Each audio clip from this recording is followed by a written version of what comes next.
All right. We got the recording going again.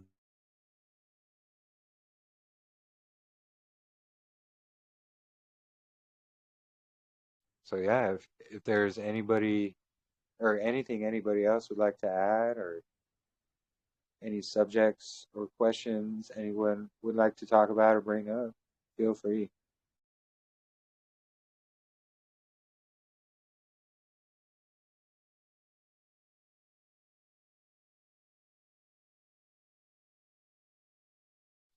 Yeah, definitely. I would agree. Sister Sumi, a burden would be like you can't pay your rent or you shouldn't take that to others. Yeah. I would agree. It can include that. You know, I would say, say, you're moving houses or something, maybe Sabbath day would not be a good day to be moving, things of that nature.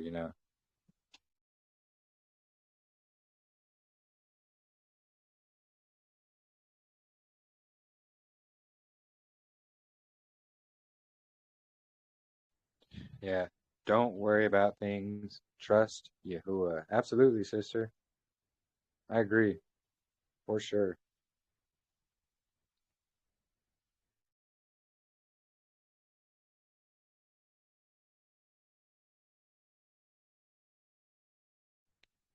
So I know we do, well, I shouldn't say we, but Jackson Snyder himself is going to do a presentation on Zoom this evening. Let's see, what is it? So in about 2 hours, 2.5 hours or so. So if anyone is interested in joining, I was kind of thinking about joining just to listen to what he's got to say. But I was hoping to try and not go over at least another couple hours here. So those who are interested can also and yeah, you'd like to join? Awesome. Um, I have a question for the group, Jeremy, and this is a personal question. Um, um, with this year's Sabbath falling on a Sunday, I have a um, small sailing boat that I like to use over the weekend. Would you consider me going out for a sail on my sailing boat um, on a Sabbath, um, breaking the Sabbath rule as in going for a journey? Or, I mean, I'm not working, I'm not earning money from it, it's more for recreation. How do people in the group view that? That's a good question. I didn't think about that. I think we may have to check through scriptures for that because I'm not sure. Because I know in Acts they talk about sailing. I'm not sure if they sailed on the Sabbath, but that was more of a journey. But if it's a recreational thing, if it gives you rest, things like that, I don't see why it would be a burden, or I don't see how it would be work if it's a relaxing thing. And I think it was the other day someone brought up, can we go for, a walk around the block on the Sabbath or something? Again, my opinion would be sure taking a, relaxing walk around the block or a park or whatever isn't really work. It's it's relaxing. So it's doing good for you and you can also listen, or at least nowadays we can listen to, teachings and things like that as well while we do it. So I think work would be travel in this instance would be more things of, if you're doing a long journey somewhere, like say you're going from one destination to another for like a vacation or just to go visit, I would say maybe maybe just rest on that day instead of travel, but for sure take it to the Father. Um, there we see Yahusha and his disciples walking through a grain field, plucking the heads of grains, which the Pharisees came up to him and tried to say, "Oh, you're breaking the Sabbath," not only by, plucking the grains, but, some people try to use that to say, "Oh, look, we shouldn't travel on the Sabbath," or we shouldn't go for a walk on the Sabbath, I mean. So that clearly shows they were actually walking on the Sabbath day, probably to go to a synagogue, and it wasn't a far distance. And they were just plucking the heads of grain, not harvesting them, but plucking them to eat as they ate them. You know, I Like if, wonder, I oh, go wonder ahead. if it was, I wonder if that was not even the true Sabbath. You know, the Passover, Yahushua and the disciples, they observed the Passover the day before. The rest of the people did. So I wonder. I mean, the Sabbath could have been the same, but I wonder if their Sabbath was a different one, which is why the Pharisees were always chiding Yahushua and the disciples for doing this and that on the Sabbath. It possibly wasn't even the Sabbath. Have you considered that? Has anybody else considered that? Yeah, we actually talked about that last week, and we were going over what each of us our speculations and options that we can see Ah, and gather through Scripture. And basically, Ellie kind of brought up, that's when she brought up her presentation, but she was showing how, the Pharisees at that time were following a floating lunar Sabbath. So even like today, a floating yeah. lunar Sabbath, it's still going to line up. I think she said like 3 months out of a Hmm. whole year with the true Sabbath. So if the Sabbath days were corresponding in these couple examples that we get of the Pharisees going to him on the Sabbath day, it could have been when these Sabbath days corresponded in the same day as each other, like they still do today. Yeah. Hmm. And you've got to bear in mind that the Pharisees were also themselves out and about on the Sabbath day to accuse these people being walking about. Do you know what I mean? So they would have been out and about on a Sabbath day also.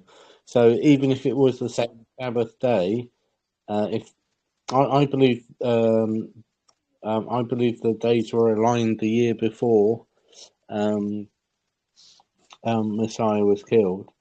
Um, but there's something about more about them plucking the grains of wheat, more about less than them walking about, if you know what I mean. Yeah, yeah, exactly. No, I know. Yeah, it was about the grains of wheat, but there are some who try to say, "Oh, that's about walking around too." But yeah, that's a good point. The Pharisees themselves were walking around doing that. So yeah, this is Yeah. also why they were called hypocrites.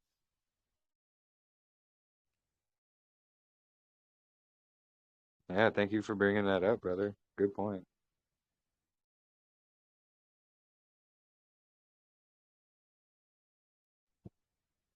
So we do know that there were several calendars going on at that time. There was the Roman one, which actually had, two different style week cycles. There was the Pharisees' Babylonian calendar. There was the true Zadok calendar, and who knows what other calendars were also around at the time as well. So what we do know is that with Yahuwah's true calendar, the Sabbath days will correspond. So I think it showed it like what 3-4 times that the Pharisees go on like 3 or 4 different Sabbaths and try to accuse them falsely.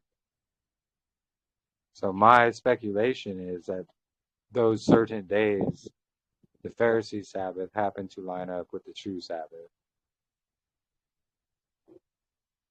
And again, it's just speculation. It's not something we can verify as of yet, anyway.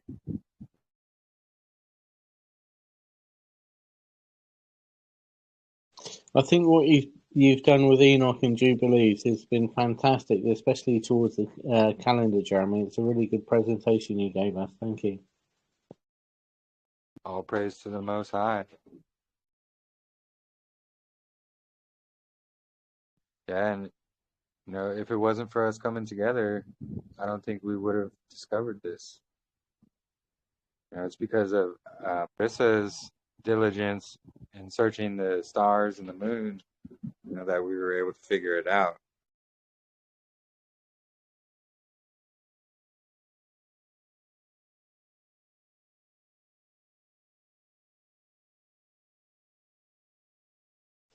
Leads me to believe that the Sabbath is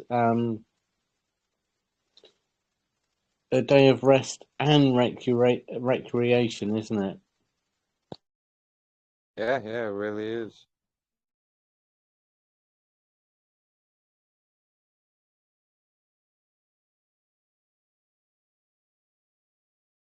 Yeah, it's supposed to be rest and relaxation and about Yahuwah, focus on Yahuwah. So as long as you got those three elements, you should be doing good. And also not working.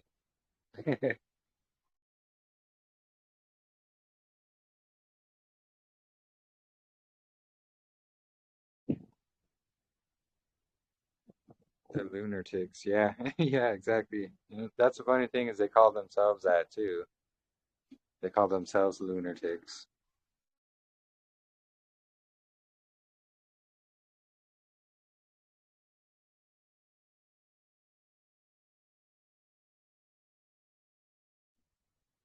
Yeah, does anybody else have anything they would like to talk about or bring up, or anything they've discovered, or any praise reports or exciting news? Feel free.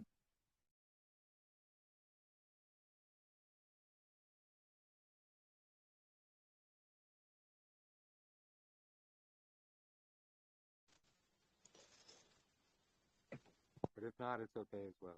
No worries.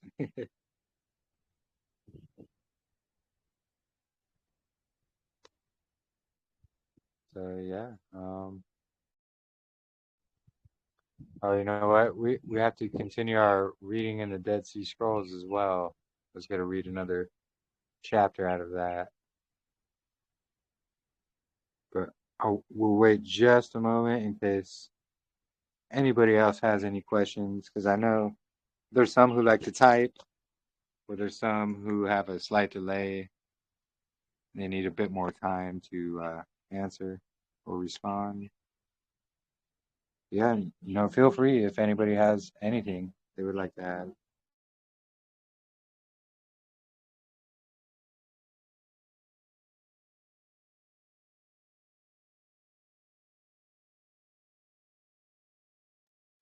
Well, if not, we're just gonna we'll do our Dead Sea Scrolls reading here, and then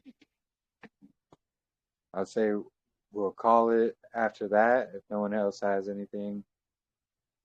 And I'll share the Zoom link for Jackson Snyder's presentation tonight, and we can all join that as well. So give me just a moment here.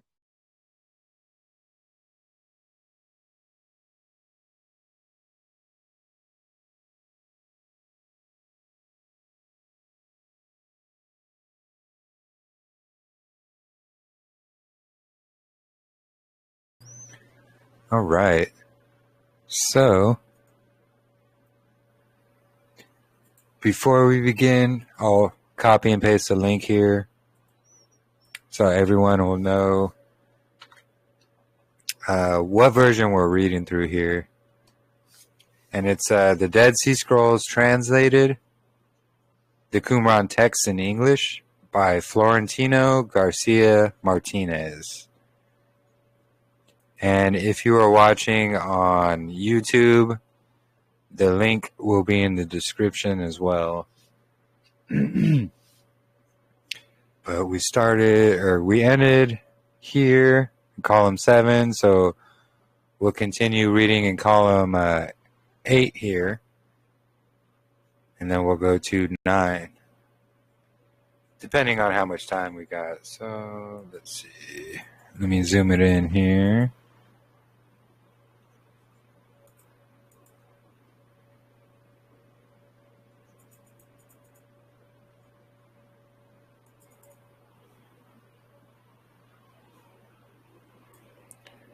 A little bit more. Okay. All right. So hopefully everybody can see that. And again, this is going to be the community rule. It's going to be page 12 in the physical book or page 82 on this website. So community rule, column 7. So in the community council, there shall be 12 men and 3 priests, perfect in everything that has been revealed about all the law, to implement truth, justice, judgment, compassionate love, and unassuming behavior of each person to his fellow, to preserve faithfulness on the earth, with firm purpose and repentant spirit, in order to atone for sin. Boom. Lines up so far.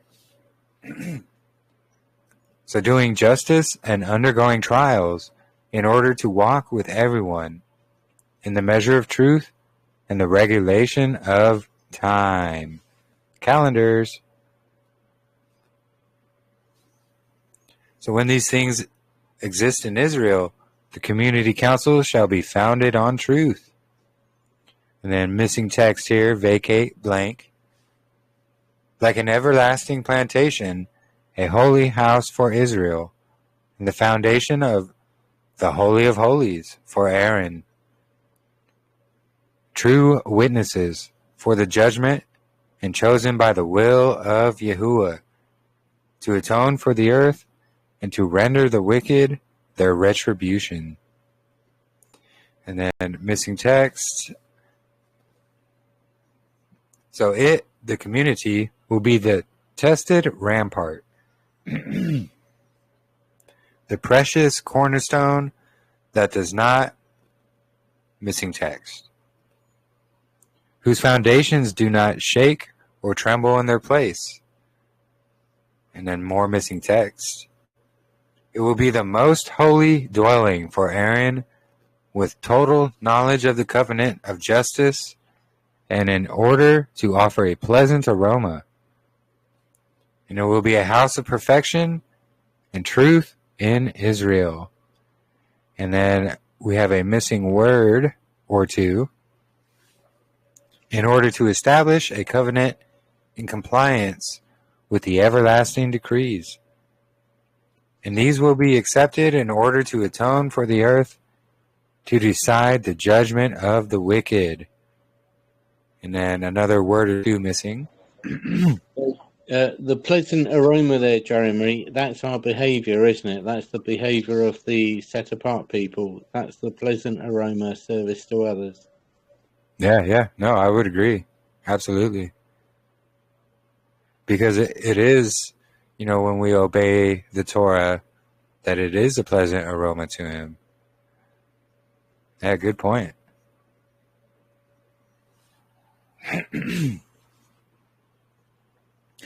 So these will be accepted in order to atone for the earth, to decide the judgment of the wicked. And there will be no iniquity. When these have been established in the foundation of the community for 2 full years, in perfect behavior, they will be segregated like holy ones in the midst of the council of the men of the community. And every matter hidden from Israel, but which has been found out by the interpreter, he should not keep hidden from them, for fear of a spirit of desertion. And when these exist as a community in Israel, in compliance with these arrangements, They are to be segregated from within the dwelling of men of sin, to walk to the desert in order to open there his path, capital H, Yahuwah's path. Interesting. But there we go. We see to walk in the desert, the wilderness. Where was that?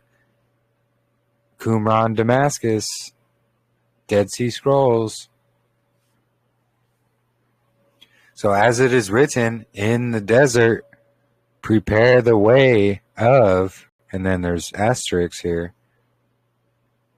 straighten in the step of a roadway for our Elohim. And he's quoting Isaiah right here, I believe. Ezekiel, Isaiah. Why can't I think of it right now? But this is what's being quoted. The way of the wilderness, or in the wilderness, in the desert.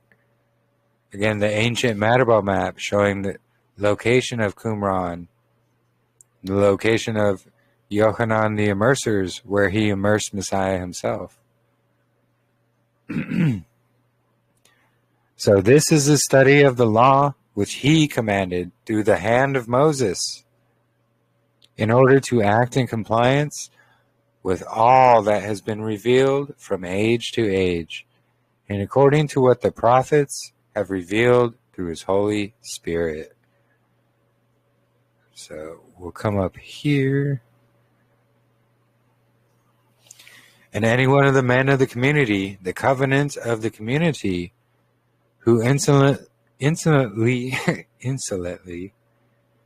why can't I say that, shuns anything at all commanded, cannot approach the pure food of the men of holiness, and cannot know anything of their counsels until his deeds have been cleansed from every depravity, walking on the perfect path. Then they can include him in the council under the authority of the many, and later they will enroll him according to his rank. And they shall apply this regulation to all who enter the community. And again, we kind of read a little bit about this last week, where,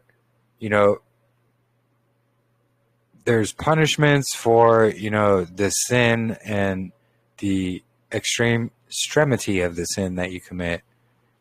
And it starts off, very small, but if you keep repeating it, it gets worse and worse and worse. So, but there is always a chance to be welcomed back in and to be repentant. So continuing, here we see missing text, blank, vacate. These are the regulations by which the men of perfect holiness shall conduct themselves, each with his fellow. All who enter the council of holiness, of those walking along the path of perfection, as has been commanded.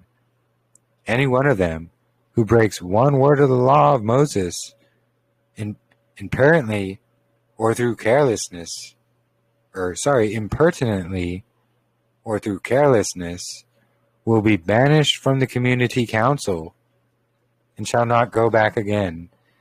So this is, again, it's not saying banished from the community itself, but the council of the elders. And shall not go back again. None of the men of holiness should associate with his goods or his advice on any matter. However, if he acted through oversight, he should be excluded from the pure food, and from the council and the regulation applied to him. He cannot judge anyone, and no one should ask his advice for 2 whole years. If his conduct is perfect in them, he may return to the interpretation and to the council, according to the authority of the many. If he has not sinned again through oversight until 2 full years have passed. And then missing text, blank, vacate. So again, we see, they have very strict rules and regulations because, they did not want sin around at all. and they don't want people who sinned to be leading anybody astray.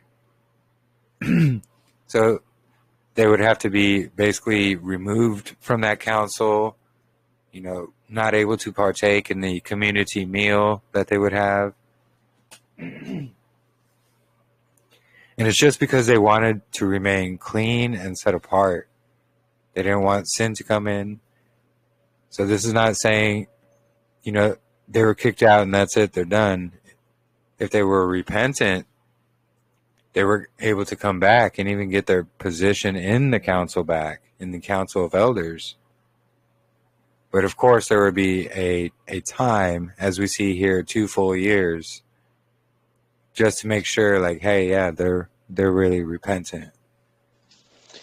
Jeremy, this 2 full years, my understanding is it would take 3 years before you became in the council? I'm just thinking out loud. And then you would go back to starting all over again, or not? Yeah. So it was, I think it's 3 years to come into the community itself. And then if you mess up or you sin or whatever, but you show repentance, there's a 2-year basically waiting period to show that your repentance to come back to that same position. So we see, like, basically for a stranger or sojourner, as the rest of scriptures puts it, if they want to come into the camp, it's going to be that 3-year waiting period. And that's not to say, they can't be part of the camp or anything. It's just saying, yes, they can be there, but they have to prove themselves that they truly want to follow the way. And again, I'll go ahead. So the council that's being referred to here, they are the people that have been not included in the community until 3 years, or are we saying there's a 3-year process, and if you fail during that 3rd year, you then go back to the beginning and start again? Yeah, that might be the case, but I know that the community council is going to be like the group of elders that are coming together, so ones that have been part of the community, the ones that have been vetted basically to show, they're knowledgeable, they have wisdom, and they're seeking Yahuwah. So yeah, they would have. Would it take you through? Go ahead. Sorry, I'm just thinking about. Sorry, would it take you 3 years to be part of the council? I understand that Paul was part of the community for 3 years. I'm just trying to link this up to the full feasts of sort of education. I think it's going to go more into that later on in the chapters on, becoming part of the community council, things of that nature. I think this is just given like a brief rules for those who have basically sinned, whether it be on purpose or on accident. Again, at varying degrees, but the 2 years, this 2-year thing is bothering me because previously in last week's reading, we were reading about people that were also causing sin, but they were put outside for 6 months or a year or something before they were accepted back in.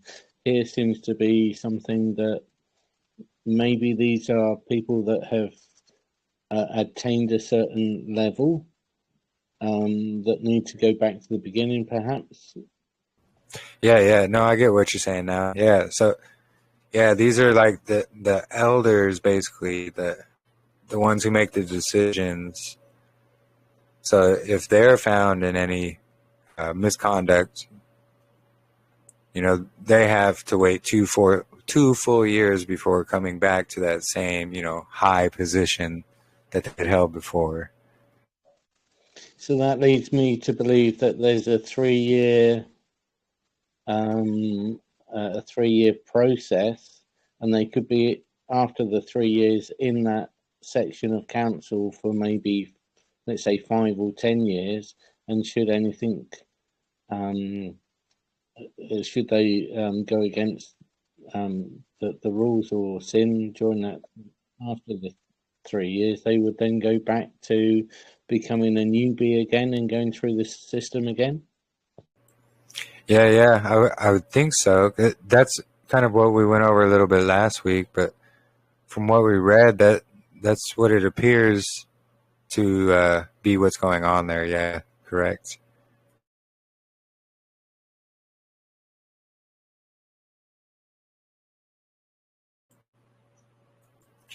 And then again, we see, all their rules basically, it's based off Torah. And they're saying, hey, if you want to be part of our community, you have to follow these certain rules. And we can kind of see that, they made rules according to, what has happened as well. Like last week when we read, if someone, giggles at an inappropriate time, something like that. So these are probably things that had happened many times and there wasn't a rule about it, so they made a rule about it. But they were basing it off of Torah.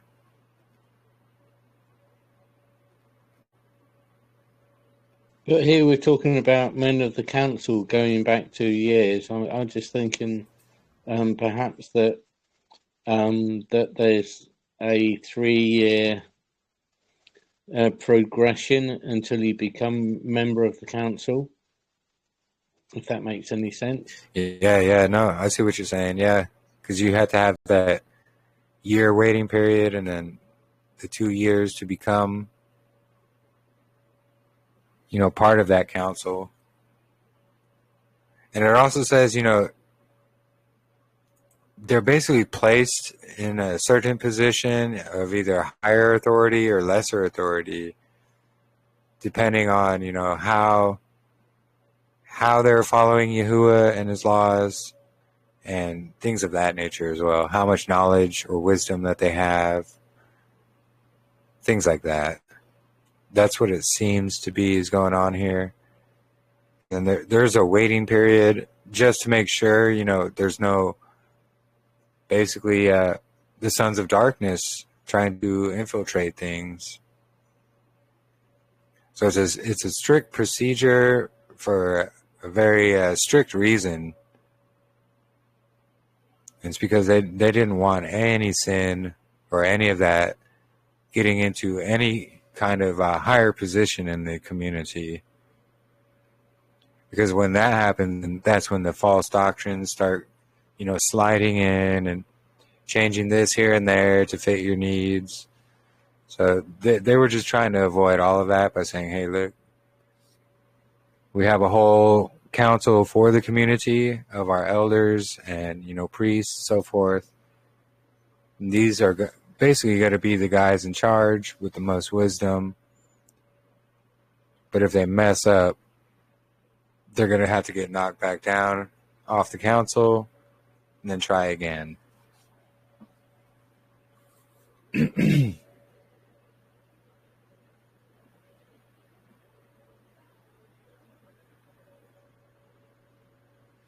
then remember, this is still the community rule very early on in the Dead Sea Scrolls readings. So we're basically getting the layout of the community, what they do, the different positions of different people in the community itself, how they had basically their possessions were just a collective possession, like what belonged to you also belonged to your neighbor, basically.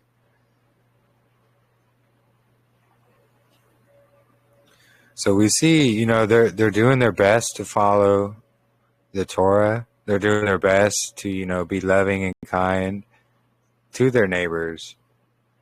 The ones they're not trying to be loving and kind to and accepting to are like the sons of darkness, the ones who directly obey the Torah, like the Pharisees, the ones directly adding burdens and adding to the commands, things of that nature. So the higher you go up in the structure, the more severe the punishment is for you. Yeah. And then also depending on the severity of the transgression as well. So Absolute sense. Yeah.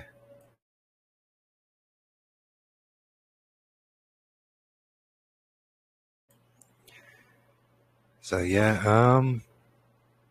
I think we might pause our reading there for right now, because actually in 2 hours is going to be Jackson's why can't I think of it? Zoom fellowship, sorry. So yeah, for those who are interested, I will get the Zoom information here and share it in the chat. Let me see if I can do that right now. Give me just a moment here. But yeah, we'll continue our reading in column 9 of the community rule next week as well. And also next week is going to be our presentation on Jackson Snyder's platform. So let's be prepared for all of that. And while I go get the Zoom link and share it here, if anybody has anything they would like to add, or, like I said, anything, feel free to go ahead. We'll talk about it. I'm so sorry for asking questions, Jeremy, because I was enjoying the reading. I wish you could continue. I really apologize. No, that's what we're here for, to ask questions and go over it. So I think it's important to go over things, basically line by line like this. And it's how we get more wisdom and knowledge from Yahuwah himself, and come together, and iron sharpening iron,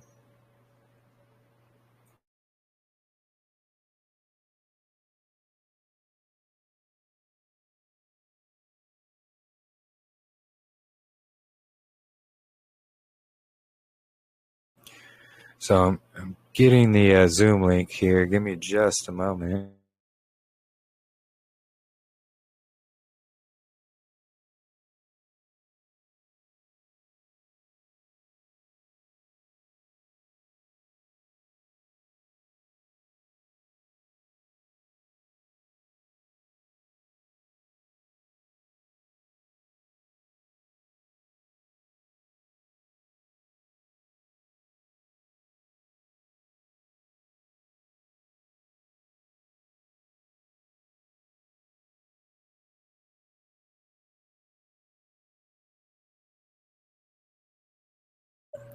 Okay, so here's the link to his Zoom meeting there, and I'll get the meeting ID here for you as well.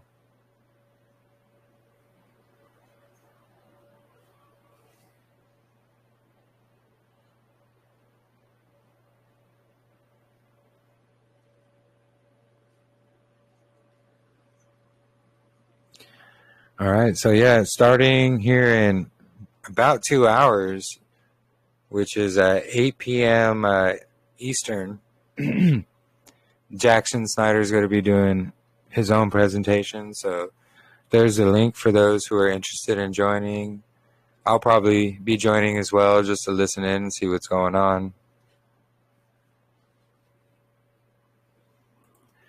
And then, we got another 40 minutes of video here that we've done as well. So almost 5 hours of fellowship today. Praise Yah. And, all the new people that have joined and have come in, thank you for joining. We appreciate you being here, and we are glad to have you all come. And it's really amazing to see so many hungry for Yahuwah's truth.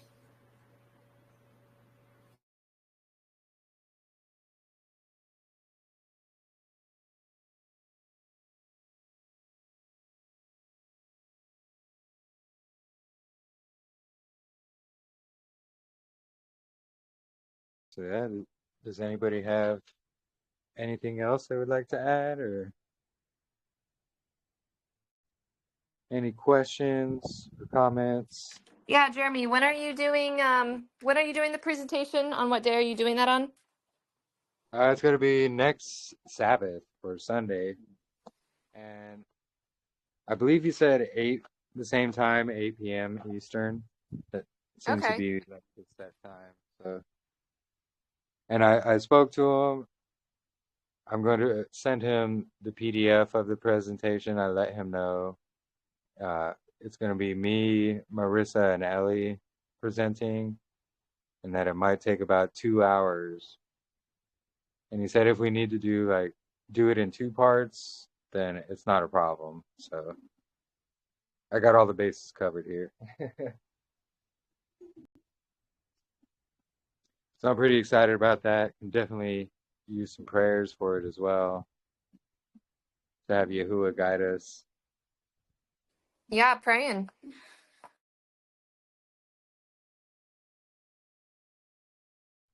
And yeah, it's gonna be awesome. So it's gonna be basically the same presentation we did at the beginning of our fellowship here. Just going over the calendar and some of the detailed information. And Marissa is going to be presenting her evidence in the stars, talk about the moon a little bit, and then what her and Sean had found, the 2 different 0 days. And then Ellie is going to be presenting basically about Saturday being day 1 of the week. So I was going to take that part out of my presentation and just allow Ellie to be able to present that as well. So I think it's going to work pretty well. We're going to have our practice run probably Wednesday or Thursday. And, everyone here is invited to that as well.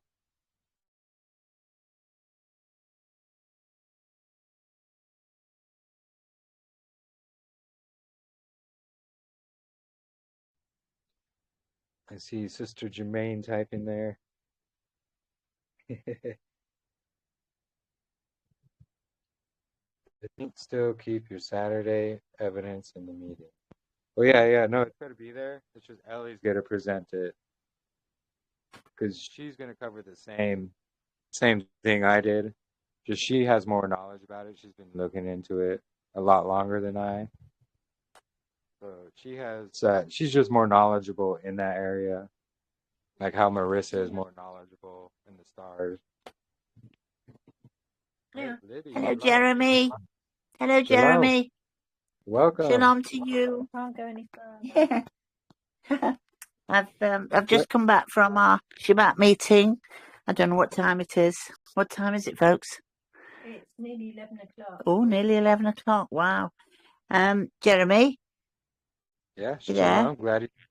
Yeah, can you hear me? I have something I would very much like to share with you all. Now, right. This is quite exciting, actually. I'm not quite sure, but I watched with my friends here in Mary's house because I've been 8 weeks with pleurisy in both lungs at the back. And so that's why my voice sounds funny still. But it's been a bit of a rough time. So if I start coughing, I'll probably have to go. But what I wanted to share with you is this. Can you hear me okay? Yeah, we can hear you. Yeah, okay, Jeremy. Right.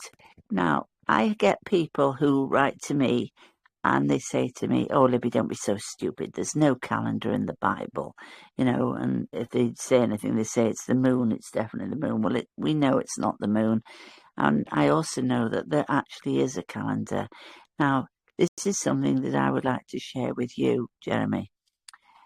I think I am right in saying, but correct me if I'm wrong in saying it, but on your first page of your article, which I copied, all those 108 pages, in large print of the calendar discussion doodah, I think that either in page 1 or page 2, you make a remark about the fact that, not easy to find a calendar in the actual Bible, but I discovered something not too long ago, which is really, I think you might find this interesting, and we've shared this with all our little group here in this country, and I think you might like it. Right, go back to 3 lots of scriptures. 1 Chronicles 24 is the priestly courses. 1 Samuel chapter 1 and 1 Samuel chapter 20 and 1 Samuel chapter 21. Now, I think I'm right in saying that when I watched the video that you'd done the other night, if, and I'm saying an if in capitals, if I picked you up right, I think you were saying something slightly different from what I have come to believe in. Now, you referred to the occasion with David and Jonathan, and what I'm going to share with you is this. This is from my own personal, where I've come to. Right, in the 1 Samuel chapter 20, you've got a situation where you've got and I'm stressing the word 3-day period. The first of those 3 days takes place out in a field. It's the last day of the year. It's day 364. You get these 2 men, David and Jonathan, and now I'm paraphrasing to make it not too long. You've got the 3-day period where you've got David and Jonathan taking out in the field, having a discussion about what's about to take place. And Jonathan says to him, he says, "What are you going to do about tomorrow, the banquet?" He says, "I'm not coming. I'm going to stay here in the field for 3 days." So he says, "All right." He says, "Don't know why you're not coming." He says, "It'll be all right." He says, No. He says, "Your father, if I come to the banquet tomorrow," he says, "your father will have my head off." He says, No, he won't. He says, "I would know about it if that was the case." He says, "No, believe me." He says, "He realizes that we're such good pals. He isn't going to tell you about his plans to take me head off my shoulders." So, right. So the first of these 3 days takes place on day 364. The very next day is the banquet. How we know it's the banquet, it's the spring equinox day, because David says, "Behold, tomorrow is the new month, and I should not fail to sit at the king's table." Now, maybe somebody can do a bit of a research on that word, "I should not fail to sit at the king's table," because as far as my understanding goes, it's more than just a table, it's the table of reconciliation. Anyway, he says, I'm not going anyway. I'm going to stay in the field by the stone called Ezel. Now, I did a research on this thing. It's not a pebble. It's a great, massive, big monument. And it's sitting out in the field. And, of course, this monument is named Ezel, which is from Jubilees 2, verse 9, which says it's the stone of the sign. And it's a stone by which you could detect the day of the spring equinox when the shadow is the straight line of the shadow. Why it mentions he's standing on the south side of the stone is if you put your back to the great monument stone and look facing outwards to the south, if you look to your left around the corner of the stone, you're looking east and you're looking at the straight line of the shadow. This stone has 2 names, Ezel in Hebrew, and it means the stone of the sign, but its double meaning means the going stone, which is the going forth of the year. And in the field on day 364, these 2 men discuss, well, how will I know if I can come back to the big house after the banquet? And Jonathan says, "Don't worry about that. I'll come back on the 3rd day." So that is in the scriptures written as day 2 of the month. So we know that folk who take the day after the equinox, that is not correct, because it says it's day 2 of the month. So that means that the first of these 3 days takes place in 364. The second of the 3-day period is the equinox day. And noting that Saul, it makes note of he's sitting by his seat by the wall. That isn't any old chair sitting there. It's the chair of the enthronement chair. And it's the same as in 1 Samuel chapter 1, where Eli also is sitting in the enthronement chair on the day of the spring equinox at the yearly sacrifice at the same time. And the next thing that happens is that we know that Saul throws a spear at Jonathan and he's livid. So next day, which is the third of these 3-day period, Jonathan goes and returns back to the field where a coded message had already been prearranged on day 364 saying that he would bring a young lad back to the field and he would shoot an arrow. And if it was not suitable that David can ever come back to the big house, he said he would shoot the arrow and send the young lad after it, and he'd shout out, the arrow is beyond you, which meant that he can't come back. So, of course, that's the inevitable that happens, and he can't come back. So he sends the young lad picking up the arrow, and he tells him to get back to the big house. And the next part of the journey is that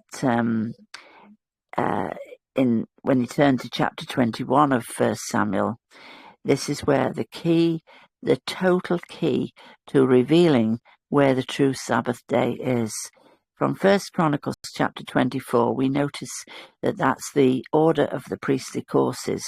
And we also know that the priestly courses, they worked 1 week working on, and the man who was on duty on that week, he finishes on the 6th day, and presumably he went to bed that night. About 4:45, he would wake up in the morning, and the last of his duties before he goes off duty and back home to his wife on the 6th day, preparation day, was that he would make the hot bread, the fresh bread, to hand over to Ahimelech as the sun rose on that day. And when it says, if you look in the Sefer Bible, it gives something that most other Bibles doesn't give. And there's the key to the whole thing. It's the crux. And it says, Ahimelech says to him, he says, "What are you doing here?" He says, "You're not supposed to be here." He says, "Are you alone?" He says, "Yeah." He says, "I'm starving hungry. Can you give me 5 loaves of bread?" And he says, "Well, I can't give you the fresh hot bread. I can only give you the bread that's coming off the table." So therefore, there's the key to the whole thing for the Shabbat, because he says in the Sefer it will say, and it says it in the scriptures as well. It's recorded for us in 1 Samuel 21. It says that Ahimelech says to David, "I'll give you the bread, the 5 loaves," which is his 4 men who were waiting in the trees some distance away, because they're starving hungry, because they've been waiting as well these past 3 days. And so he says, "I can only give you the fresh, the old bread, as long as you tell me that you have not been with women." And then it says, "these past 3 days." And those 3 days, of course, are he left the place of the stone in the field on day 2 of the month. The remaining of day 2, he was travelling. Day 3, he was travelling all day of day 3. And by the time the sun rose on day 4 of the month, which is day 7 of the week, which is Shabbat, that means then that literally it was the Shabbat. And he says, as long as you've not been women these past 3 days, so that's the 3 days there. So 1 Samuel 20, you've got a 3-day period, which starts with 364, equinox day, day 2 of the month. And this period he's talking about in 21 is the period of day 2 of the month when he departed from the stone, day 3 of the month when he's traveling to get to Nob, and day 4 of the month will reveal where the true Sabbath is because of the hot bread. And the hot bread and him saying, as long as you've not been women these past 3 days, which is counting 1 of the 3 is day 2 of the month, 2 of the 3 is day 3 of the month, and the 3rd day is the Shabbat. And that is the revelation in the Bible itself of where is the true Shabbat. Isn't that amazing? Yeah, praise Yahuwah. That's the same thing we had found as well. Yeah. No, we found the same Absolutely thing. amazing. Amazing. Now, I may have picked you up wrong on that video, but it sounded as though when you were speaking on that video, as though you were referring to the first set of the 3 days, because you mentioned 3 days and that's Shabbat, but you didn't go on to mention that it was from the chapter 21. And I was thinking you were referring to it as the first 3 days. Yeah, no. I was just giving a quick breakdown of it.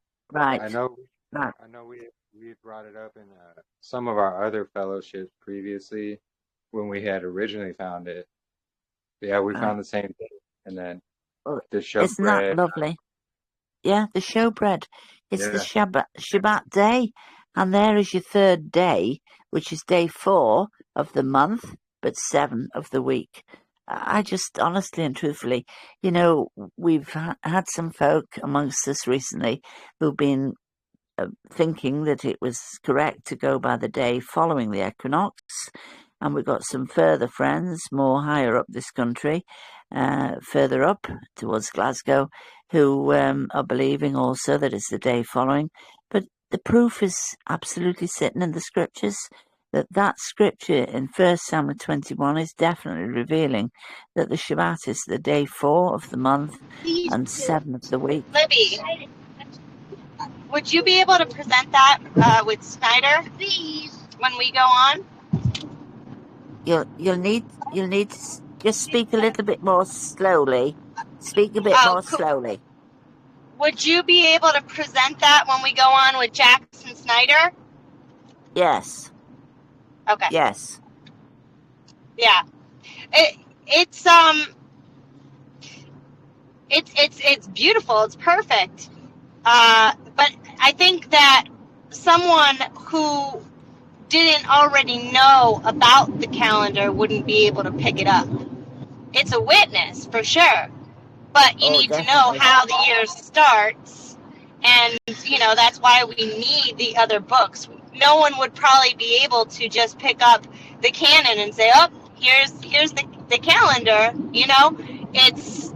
They would need to know how it started, that straight line, that banquet.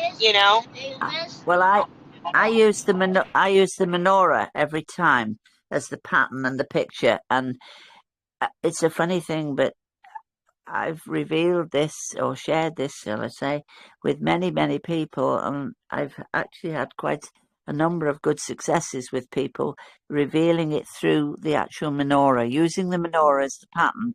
That's how people get it, through the menorah itself, every time.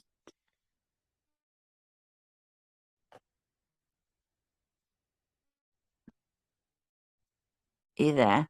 Yeah, the menorah. So how would you do that? Well, I start out by saying to people that I use Psalm 19, verse 4. Their line has gone out through all the earth. And wherever you live on this earth, you will find that there will be a straight line of shadow on the day of the spring equinox and again on the day of the autumn equinox. So there's 2 days where you get that straight line of the shadow. And we know that the days, 3 or 4 days leading up to the spring equinox on the 20th of March, you will always get a curvature showing on the line. It curves or bent, which is from Ecclesiastes 7, verses 10 to 13. So there's another witness that there is a curvature. But on the day of the actual spring equinox and the autumn equinox, you get it showing as a complete straight line, which is absolutely amazing. And, when he says in Ecclesiastes, who can make straight what Yahuwah hath bent or curved? And that's absolutely true. None of us can make something straight. Only Yahuwah can make it straight. We can't do it. But Do you know how many we, people deny those scriptures, saying that we're reading too much into it and that it doesn't actually say anything about the straight line? The people that want to deny the equinox, the straight line shadow, they will literally say that we are reading too much into that verse, that it's actually no, not there. And I'm like, how could you? oh, absolutely. You can't read too much into that because it is the straight line, and it's a scientific fact. It's not a myth or anything. People throughout the whole world today using either an armillary or a round table or something and plotting the chart, you can easily see that there is a curvature in the days leading up and then the reversal on the day following the spring equinox. The shadow turns the other way and the curvature is seen to return again. And because we're told to stay on the narrow path and the straight path, well, that's the day of the equinox, definitely, that we are not to ignore. It's a starting point, it's a starting gate, but it's also the pattern and the picture. Surely people, if they don't get the fact that the menorah, the straight center stem or shaft of the actual golden menorah, one-piece golden menorah, and the straight line of the shadow and all the pipes that lead into the straight line are all on a curvature, which is just absolutely mind-blowing to me, that they all feed into the straight stem, which is just like the shadow, with the curvature on the shadow. And the fact that after the equinox, you're back to another curvature, all coming back again. So I don't know how people can deny that. It's a scientific fact, and in this country, there's many places you can go to where you've got these stone circles, so Stonehenges, and they're also in the land of Israel as well, as we know, and throughout Europe and many other places. And when you see these things, there's no denial that you get a straight line of shadow off these stone circles. So I don't see how people can reject this at all. And the fact that you've got the creation days of the week, 1, 2, 3, straight line of shadow, 4, 5, no, 4 is the straight line of the shadow with the sun, moon, and stars. And then you've got 3 bowls after that, which is bowl 5, 6, and 7. It's relatively simple, actually, isn't it? It's not difficult or complicated in any way whatsoever. But you see, if you're firmly fixed on the fact that it's the moon, well, it takes some shifting, doesn't it? I've known this to my own unfortunate hurt, that people have spiritually attacked me tremendously. And I think that's a possibility. I've received a very strong spiritual attack over the last few weeks, and I think that's landed up with the pleurisy actually over the last 8 weeks, and I've not been well at all. But there's been a battle in my mind going on all the time, because I've thought to myself, boy, this is so serious what I've got at my age, that maybe I should go to the hospital or something, and see to somebody, get some advice off somebody. But it's been a real battle of the mind, because I've had to keep saying to myself when I'm coughing, coughing. I couldn't stop coughing all through the night, and I can't sleep for coughing. And the battle of the mind has been saying, oh, get yourself off, Lib, to the hospital, but I've kept saying, no, Father, I must trust in you, and you will see me through, and you'll see me through the other side. And through trusting him, I'm coming through, and I'm not completely free of the cough yet, but I would say I'm 95% free, so I'm getting there, and I'm starting to really come out the other side. But it's been a long slog. 8 weeks has been a long time, particularly as I have never in my life ever been ill. I've never had anything like this. Libby, have you ever tried hydrogen peroxide? Ooh, wait, this is me. There's a therapy with food grade. I don't want to get this flagged on YouTube. Someone spell hydrogen. Just say Food grade.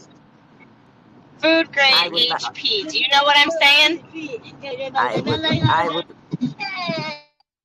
I would very much like to know more about that because I don't have any knowledge about that at all.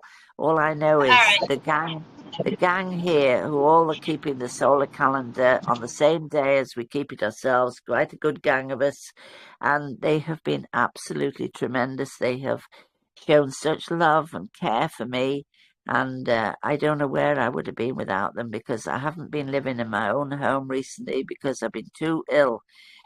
Putting it blankly, I've been just too seriously ill. It's been a very hard and difficult time. Have you tried any like putting onions on your chest and your feet, or wet socks therapy? Wet socks usually really helps my son. That's right. One of my friends here has been putting a hot towel compress on me, and that has worked quite well actually. But I've also been given some with onions, cut up raw onions. No, I've had garlic on my feet. I pull a face when somebody suggests that I eat garlic, but I know it would do me good. But they try and poke the garlic in so that I don't notice it. But unfortunately, I do notice it. But I've had garlic socks to wear at night time in bed. I've worn garlic socks with garlic thingies in the paper towel. It's the onions. The garlic is the antibiotic, which might work, but the onions is what takes away the cough. Oh, well, that's it. I'm going for that then. That's first go tomorrow. So you would put the chopped onions on your chest, and it absorbs all that mucus. And put that hot right? Compress. Yes, it's the onions. I mentioned it to you the last week. Put the onions on your chest and put the onions in your socks.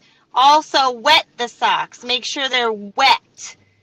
And by the morning, just like for fevers. If you have a fever and you or a cough, if you put wet cotton socks on, you will be able to,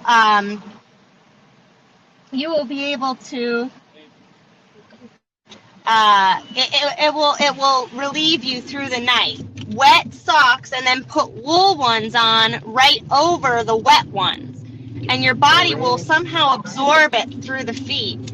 And if you have the onions on, which is fantastic for absorbing all that mucus, so put the chopped onions on your chest and in your socks. Well, that's a good idea. It's the mucus is it's in my lungs, at the back. It's in my lungs at the back. There's a 6-minute slowdown on I-76 West at 3 miles. Do you have a nebulizer? You're still on the fastest route. Not in this house, no, but I have at home. Oh. Okay. At home, when you go home, I don't know if they sell it over there, but you would get food grade. I'm going to spell it out. If you could maybe write it down. Don't say it out loud, because this is being recorded. So, HYDROG.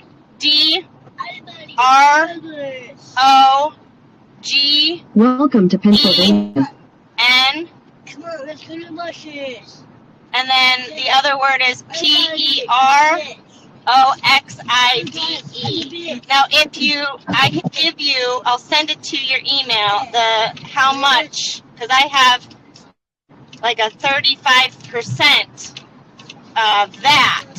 If you dilute it down to 3% and put it in the nebulizer, that is tremendous. You'll get so much relief. In a quarter mile, even I-676 west, US 30 southwest to central. That sounds water. Good. That sounds very good. Yeah. Funnily enough, and remember telling you about the man when I was 23 who taught me the calendar? Well, in he was the one take the I-676 west. That same thing that you're talking about. And I've never tried it. I've never done it, but I think that maybe this is In the time to 800 have a feet, go at take the that. I-676 west, US 30 south road. Hey, whoever's got a GPS going on probably should silence it for a few minutes. Libby, this is Sarah. Sorry, that was from me. Take the Oh, are you traveling home? Yeah. Happy travels, safe travels. Hi, Libby, this is Sarah. You're probably aware, the contrails and how they're trying to poison us, and they're putting poison in the food, the water, the air, and a lot of what they're putting in the air is affecting us, our respiratory systems. Yeah. Have you ever heard of biofilms? Yes. Okay, biofilms are pretty wicked because a lot of stuff does not work when there's biofilms, where normally things that would work just don't work with the biofilms because it protects the stuff they poisoned us with, whether it's, bacteria or whatever. And there's some essential oils that can break through that. Not all of the essential oils, but there's a few that we found are very effective at breaking and dissolving the biofilms. And also, what was going on with COVID, I don't believe in the virus nonsense. There's something else going on. And with the 5G and stuff that they were spraying us with, and the nanoparticles that they're trying to get in everyone, and the graphene, and they're creating hideous things in the body. Well, of course, those of us who were not jabbed didn't get a lot of that, but still they're shedding from other people. But there's those things get in our body and they create havoc, especially in the respiratory system. And there's a few oils that can help with that as well. Do you use oils, and do you have a diffuser? No, I don't have any knowledge of any of that stuff. Okay, all right. Well, after the Sabbath is over, we can email you some stuff and make a few recommendations on that. I remember when my mom she passed away a couple years ago at 95, but I remember she was having so much trouble with respiratory, nothing was working, and we do a lot of muscle response testing and such, and we found that there was biofilms, and the only thing that worked was the essential oils and diffusing them and getting them in her lungs, and it worked quite effectively and quite quickly. I don't know if that's what's going on with you, but I've seen it a lot. This respiratory stuff, just I think it's one of their tactics to take out a lot of people, and we don't want that to happen to you. That's nice of you. So we need some tools, and this natural stuff like onions and garlic, way more effective than people realize. I mean, that's what they used to use in the old world. They used things like onions and garlic and essential oils and herbs. My mother never taught me anything about essential oils, but I remember when I was a child, I mean, I've never ever been particularly ill all my life and got to 78 now. So I've never really known any real serious illness at all. But my mother used to, if I got a cold, she would boil an onion in water, and then she would stick cloves in the onion. And then when the onion was boiled, she would bring it out and put some butter all over it. And then she'd say, right, eat that and get that down you. And that used to work for a cold. So maybe that I should try that again. Yeah. And get, the most potent, hottest onions you can find. Before I knew about the oils, I used to make up a tincture with onions, and I would find the hottest onions I could get. I added garlic, the hottest peppers I could find, horseradish, and I grew my own, which was super potent. Let's see, it was horseradish, onions, garlic, really hot peppers, and I would find the hottest I could find, and I'd make a tincture out of it in vodka. Oh, and wow. man, that stuff was effective. That sounds really good. I Yeah. like how your mom did it though, and putting butter on it. Oh, I bet it tasted good. Oh, it was lovely. It was lovely, but I should have actually had a go at that with what I've had this past. Oh dear me, I'm still at it. These past 8 weeks, but I'll maybe start and have a go tomorrow with the onions. The Yeah. only thing is, we're on Shavuot tomorrow, so I probably wouldn't smell very nice if I'm full of onions. So I'll maybe have to wait till Tuesday. But we've had a great day today. We've had quite probably 10 or 12 of us today. It's been really nice, and it's been a good day. And we got it tomorrow again as well. And we've had nice food and everything. Lovely. It's been a good day. I've really enjoyed it. We've what we've been doing today, which has been lovely, is we've gone into First Chronicles chapter 27, 28, and 29, and you'll notice in some of the translations, well, obviously David is standing on a platform, and he says he's talking to all the people, and he's saying about the fact that he's got the drawing board out, and the drawings for the plans for the temple. And he says, these are the drawings that have got organised, but obviously I'm not going to be building it. It's for my son Solomon will be building it. And he says, we'll start by building the porch. And then the crucial little word is, and on the next day. So therefore, the speech in First Chronicles chapter 28, 29 was being spoken of on day 364. And then it says, and on the next day, that's obviously the equinox day. And that's where he anoints Solomon as king over Israel. And, it was quite amazing to think that all the kings of Israel were all anointed on the very day of the spring equinox. They're all anointed on that day. And, I didn't know that. oh, yeah, they're all anointed on the equinox day, always. And Solomon was anointed on the equinox day. And I think it also spoke about him sitting on a seat, which is again the same as Elkanah, Hannah, Peniah, and Eli, the priest. And he's sitting on a special seat. And David and Jonathan, 1 Samuel chapter 20, Saul is sitting on a special seat. And it's not an ordinary dining room chair. This is an enthronement chair. It's like, when he was enthroned. So I think that's quite interesting. But I would like somebody who does the Hebrew to check out the wording when it says, and I should not fail to sit at the king's table. I think there's something in that which is talking about the table of reconciliation. I think that's got a meaning to that. It's a special table. It's the table of reconciliation. Yeah. So we'll have to check that one out and see a bit more to that one. Yeah. And was there anything significant about the position of the chair, like where it sat on the equinox, so they could see the straight line shadow or something like that? Well, the one in 1 Samuel chapter 1, Eli is sitting. Does it? I haven't got the Bible in front of me now. Does it say he's sitting on a chair by the doorpost? And there's somebody who does the Hebrew needs to look up that doorpost, because that's something very special. The doorpost has got something highly significant to it. I wonder whether that's like a type of a monument or something. Yeah.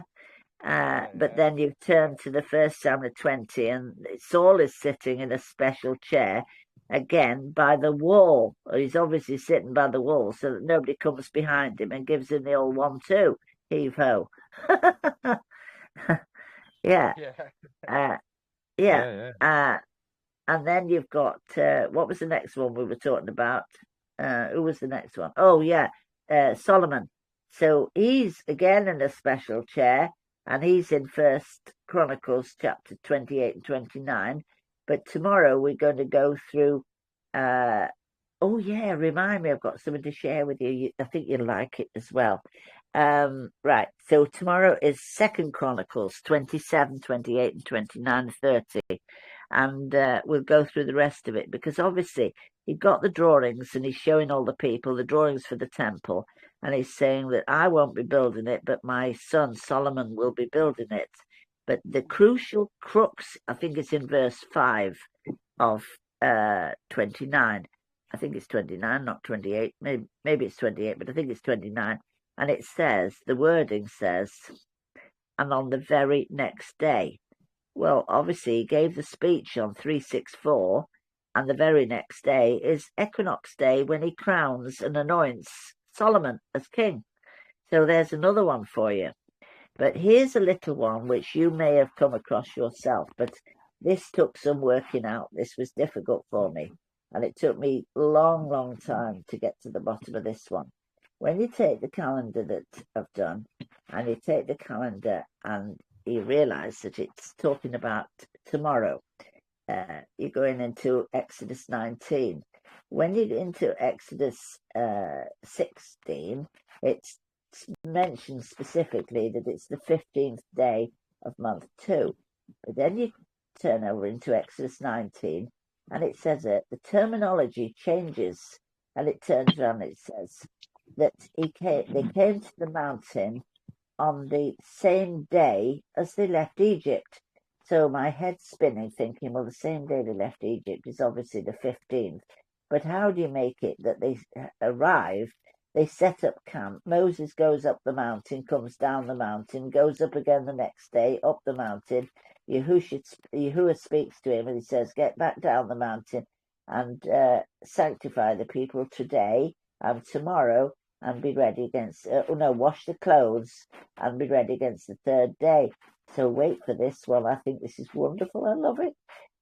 It's to do with the fact that when it says, this terminology says the same day as they left Egypt, if you get to my calendar and you turn to the first page, month 1, and you put your finger on the 15th day, right? Then when you go to Exodus 19, you turn to the month 3, and it's talking about the same day as they left Egypt. I thought to myself, there's something funny here. So put your finger on day 11, and that's the day that they arrived at the Mount Sinai, 11th. And then it took all day to put the tents up and everything. And then the next day, which will be day 12, Moshe goes up the mountain and he comes back down again. That's 12. The next day is 13. And he goes up the mountain again. And this time Yahuwah speaks to him and he says to him, get back down the mountain, Moshe, and sanctify the people today, which is the date of the 13th, and tomorrow, the 14th, which is the Shabbat, and let them wash the clothes. Well, you don't wash your clothes on the Shabbat, you wash your clothes on the day prior to the Shabbat. So take your finger back to the 13th, and then it says, and be ready against the third day, which will be the 15th, which is Shavuot, tomorrow. But when you turn back to page 1 of the calendar, month 1, and you look and trace your finger down the line of the 15th day, go up to the top row where it's got Yom 1, Yom 2, Yom 3, Yom 4, you'll find that the 15th day is Yom 4. So if you turn now to Exodus 19, when it says the same day, this is where people go wrong with thinking there's a Wednesday in all of this lot, because there's no such word as Wednesday. It doesn't exist in this calendar. So when you turn into the 3rd month and you look at the 11th day of month 3, take yourself up to the top line and you realise it's a Yom 4, which is exactly the same as month 1. The 15th day is a Yom 4. And so in month 3, the 11th day, when they arrive to set the tents up, take yourself up to the top line, it's a Yom 4. It's not Wednesday, it's not anything else, it simply is Yom 4. So when it says in Exodus 19, it's the same day as they left Egypt, it's referring to the terminology that it's a Yom 4. Huh, you like it?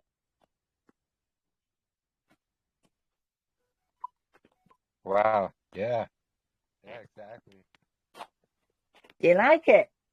I do. Yeah, I thought it was marvellous. And I tell you what, I was dancing off the ceiling when I found that one. A few years ago when my husband was alive, I went in the kitchen. I said, I'm so excited. I'm so excited. He said, what you found? I said, I've been looking for this 15th day all the time because it's racked my brains thinking, how can they arrive on the 15th day and all these things happen prior to the 15th? There's something funny here. And when I realised it, I thought, wow, that's it. Yom full. Yeah.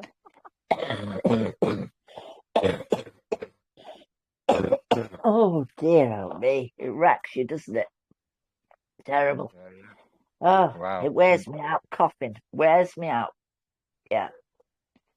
But anyway, I'm going to get better. I shall not die. I shall live. I hope so. Yeah. We've definitely been keeping you in our prayers, sister, for sure. Thank you. Thank you very much, Jeremy. Much appreciated. I really do. Truly, I do. I need your prayers because it's been sorely tempting a couple of nights when I felt as though I'm on my way out to get myself in the car and drive myself to the hospital, you know. And I've thought, oh boy, Libby, you know, you're going to conk out here if you don't go and do something. But anyway, they've all spurred me on and they've all kept me going, the whole gang of them, and they've all kept saying, Libby, no hospital for you. You're not going. We'll get you there with the herbs and the spices and the everythings. But I've taken some, dreadful stuff. I've been drinking bamboo leaves. I don't know what they did, but bamboo, they don't taste nice though. What else have I had? I've had mullein tea. That's not bad. That's reasonable. But when somebody puts garlic in the tea, that's horrible. Not garlic fan. Yeah, that's not nice stuff. That. But somebody did a runner on me, and they said to me, "What do you want for your tea?" I said, "Well, I could eat a sandwich with smoked salmon." So they said, well, you can't have cream cheese with it, but you can have an avocado spread on the bread. So they spread the avocado out. Then they put the smoked salmon on. But what they didn't tell me is then they went and put a whole load of garlic on. And then they slammed the top bread and butter on the top. And he said, and then they put some soy sauce on. And they gave it me and I devoured it. And they said, what did you think to that? I said, it was lovely. And he said, well, that's funny because he said we laced it with garlic. That's so funny. I didn't know. I didn't know it was there. So he said, there you go. There you go. Another good thing to add would be horseradish. The horseradish is one of the things I used to put in the tincture. It makes eggs and meat just taste so wonderful, but it is so good. It's it's got some of the similar chemicals in it that garlic and onions have that are so good. Oh, really? Now that's funny because I love horseradish. Oh, I do too. I put it on so many things. Oh, I wouldn't think to put it on stuff, but I only eat it at the Passover. Yeah. But but I think I'll go and buy one of them, not tomorrow, but the day after. I'll go and buy myself one. Yep. I always put horseradish on my sandwiches too. Fancy that. Yeah, but I don't eat grains. Yeah. Libby, who was that that did that to you with that sandwich? Who made it? Jim made it. Jim made it for me. Oh, did he? It was it was a wonderful sandwich with soy sauce, but he cheated on me and filled it full of garlic. And then he said, "Did you like it?" And I said, "Yeah, I loved it." He said, well, it's funny that, because he said, you don't eat garlic, but he said, I stuffed it full of garlic, he said, and they concealed it with the soy sauce. So I said, oh, that's a cheat, that is. Yeah, that's a good friend. Yeah, I didn't know it was there. Yeah. But if any of you have got any solutions to how to get rid of this thing, because although I'm amazed that I can actually speak to you all tonight, because I've only had 2 nights sleep for a while, and last night and 2 nights of sleep, so that's last night and the night before, I managed to actually lie in the bed down flat and I could sleep, and I slept all the way and I never coughed. But those are the first 2 nights in 8 weeks when I haven't been I've managed to sleep without the coughing, because it just racks me. I'm literally coughing and coughing and coughing continuously. And it just thinks to myself, where's all this stuff coming from? I feel as though I'm a manufacturing plant or something, and I keep on manufacturing it from somewhere. And I have no idea where it keeps coming from, Well, but it keeps appearing. What they've been spraying in the air is, it's hideous. And so we just have to constantly be using stuff that kills that stuff. We have to outsmart them because their goal is to depopulate as many as possible. And the simple-minded and the ignorant and the stupid ones are going to be the first to go. And that's why, we share the goodness and we help each other, and we're going back to the ancient ways.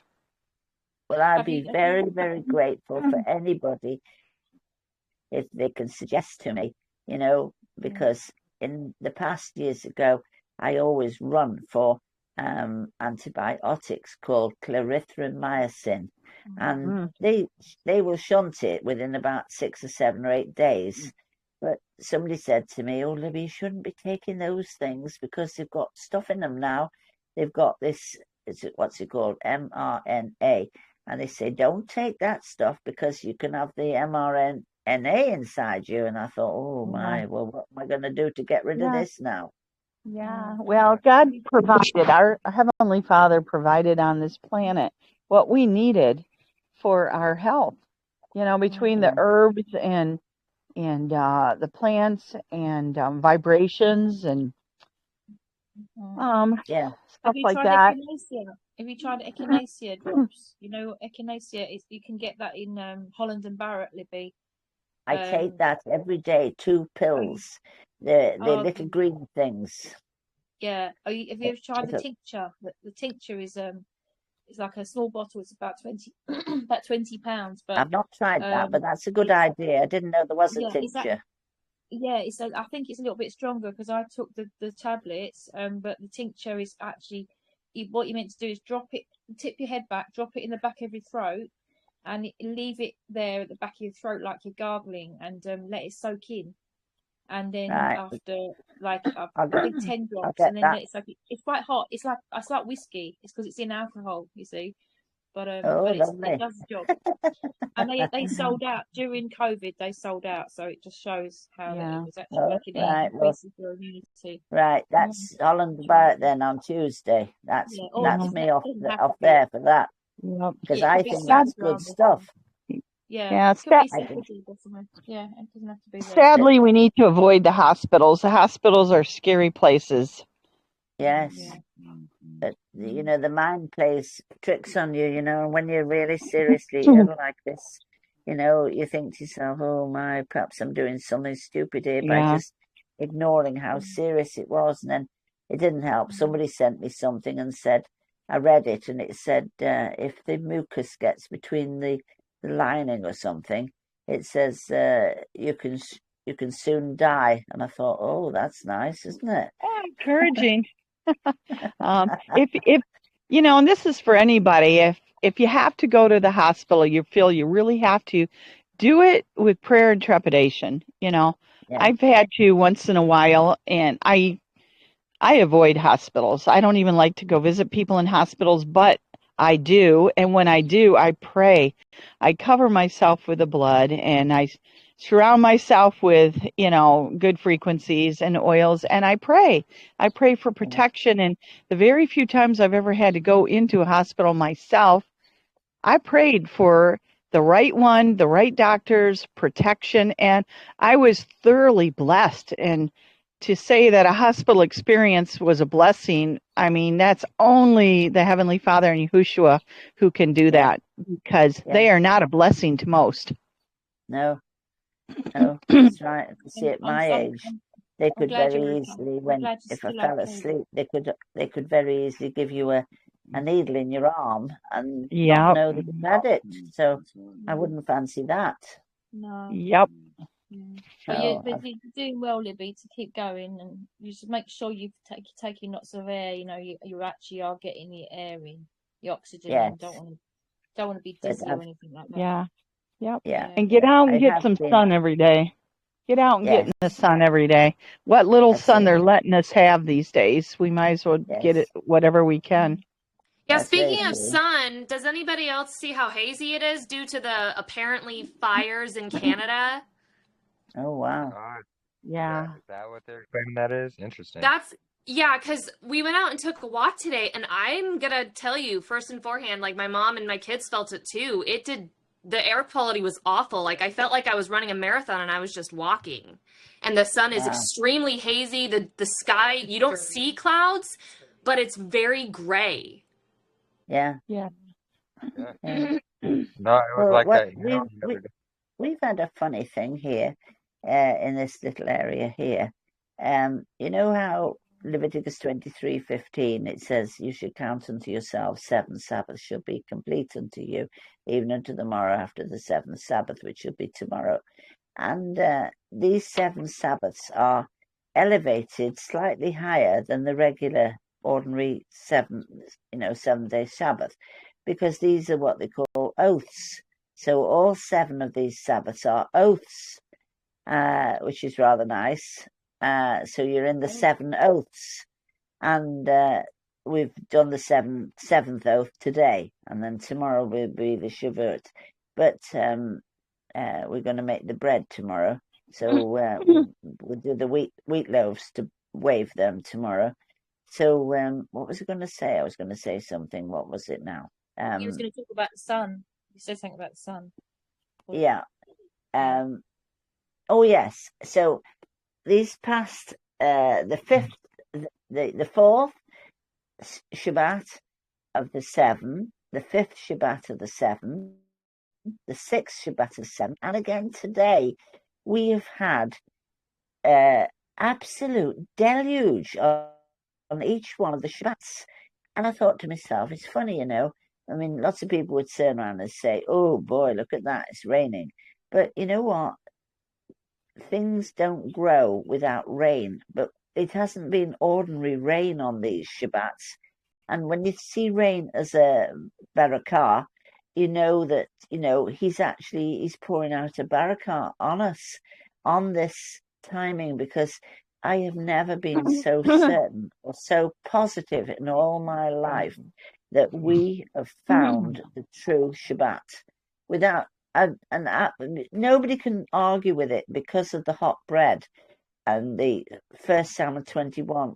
Nobody can argue with that because it's those 3 days, as long as you haven't been with any women, and it says that 3 days in the Sefer, and it's definite that the 3 days comes from they left on day 2, he walked on day 3, and day 4 of the month he arrives and he speaks to Ahimelech. So it's most certainly that is the knowledge of where you find the true Shabbat today of Creation Week. So what is it with the hot bread? Huh? So that's What was it with the hot bread?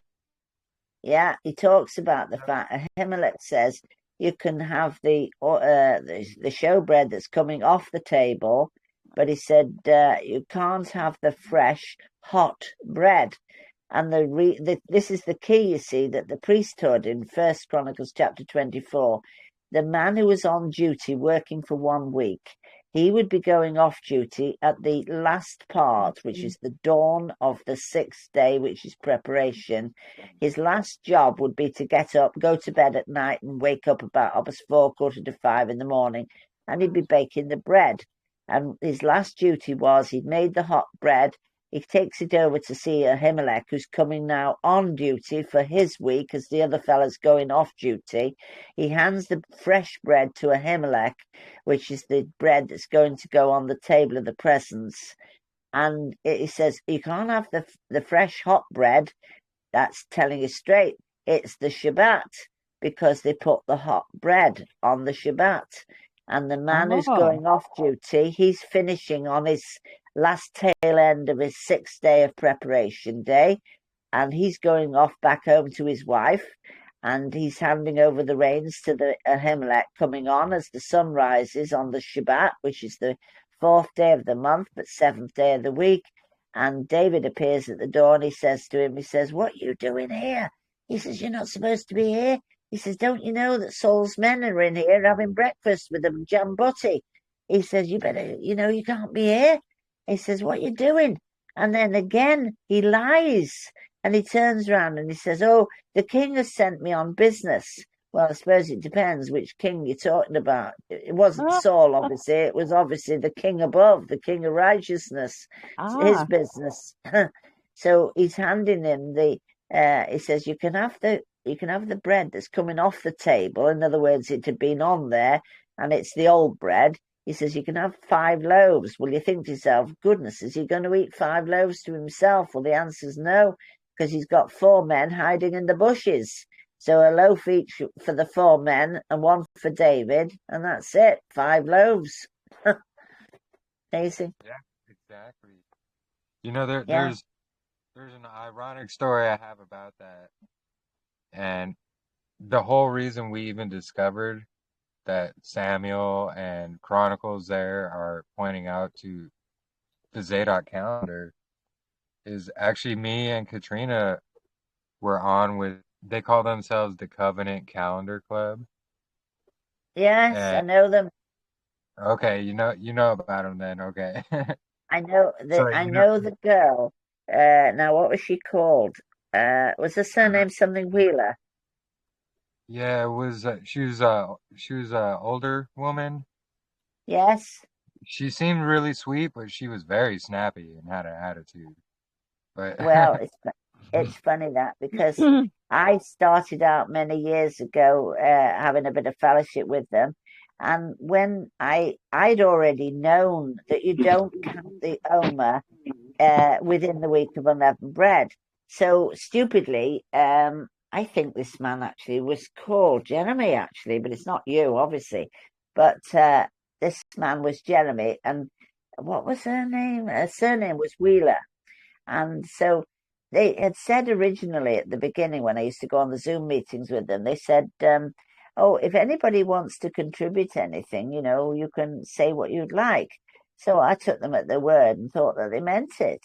So I went on the Zoom one day and I said, well, I would like to say to you that I don't think it's right that you're counting the Omer within the week of unleavened bread, only because of what it says in Acts 20, verse 6 and 7, where Paul, the Apostle Paul, has obviously, in Philippi, he's obviously observed the Passover and followed it up with the unleavened bread, and it says, that it says we sailed away from Philippi after the days of unleavened bread. So there's the word after. So we know that unleavened bread finishes on the 21st day, and then it says there's a little key words, you see, like this thing with Samuel again, and it says that he sailed away. And he jumps on a boat bound for Troas, and the boat takes 5 days to get there. And it says the word them.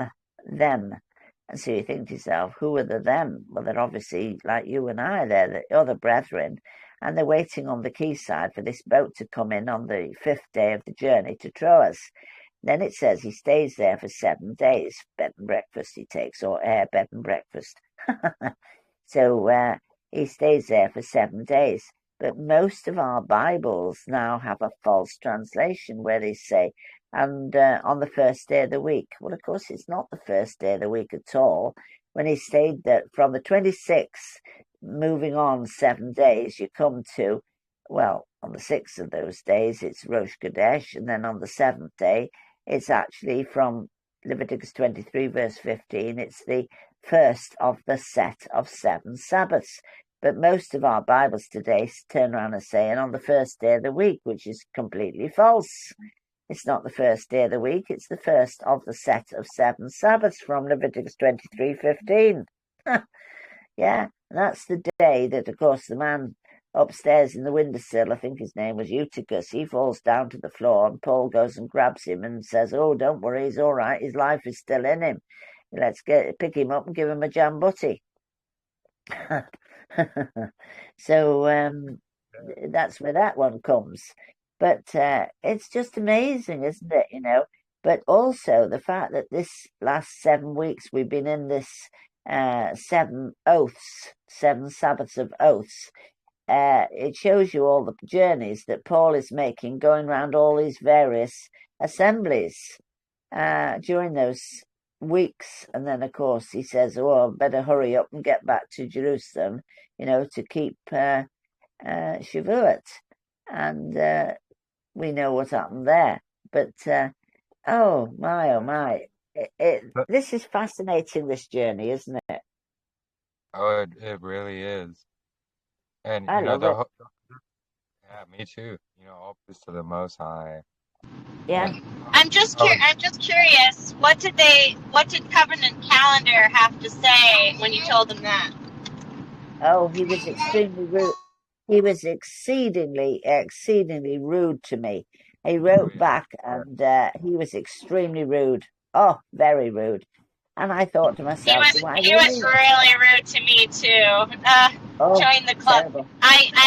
We jumped on to test that their theory out too. Jeremy was playing good, and I was like, you guys are doing so dirty. I was just telling them the way it was. That's right. They were vile. I've actually, when you're talking, I've remembered his name. Actually, it wasn't Jeremy. His name was Timothy. Yeah. And so his name was Timothy. And I can't quite get the name of the girl, but I remember her name is Wheeler, but I can't remember the first bit. What was this? I know a Tam Wheeler, and her husband's Jason. It's not them, is it? And they're in Scotland. Was it Pamela or something? No, it wasn't. I'll probably get it shortly. It wasn't Caroline Wheeler. No, it wasn't Caroline. It wasn't Tam Wheeler, no. No, it wasn't Pamela. No. Oh, yeah, it was Pam. Yeah, it was.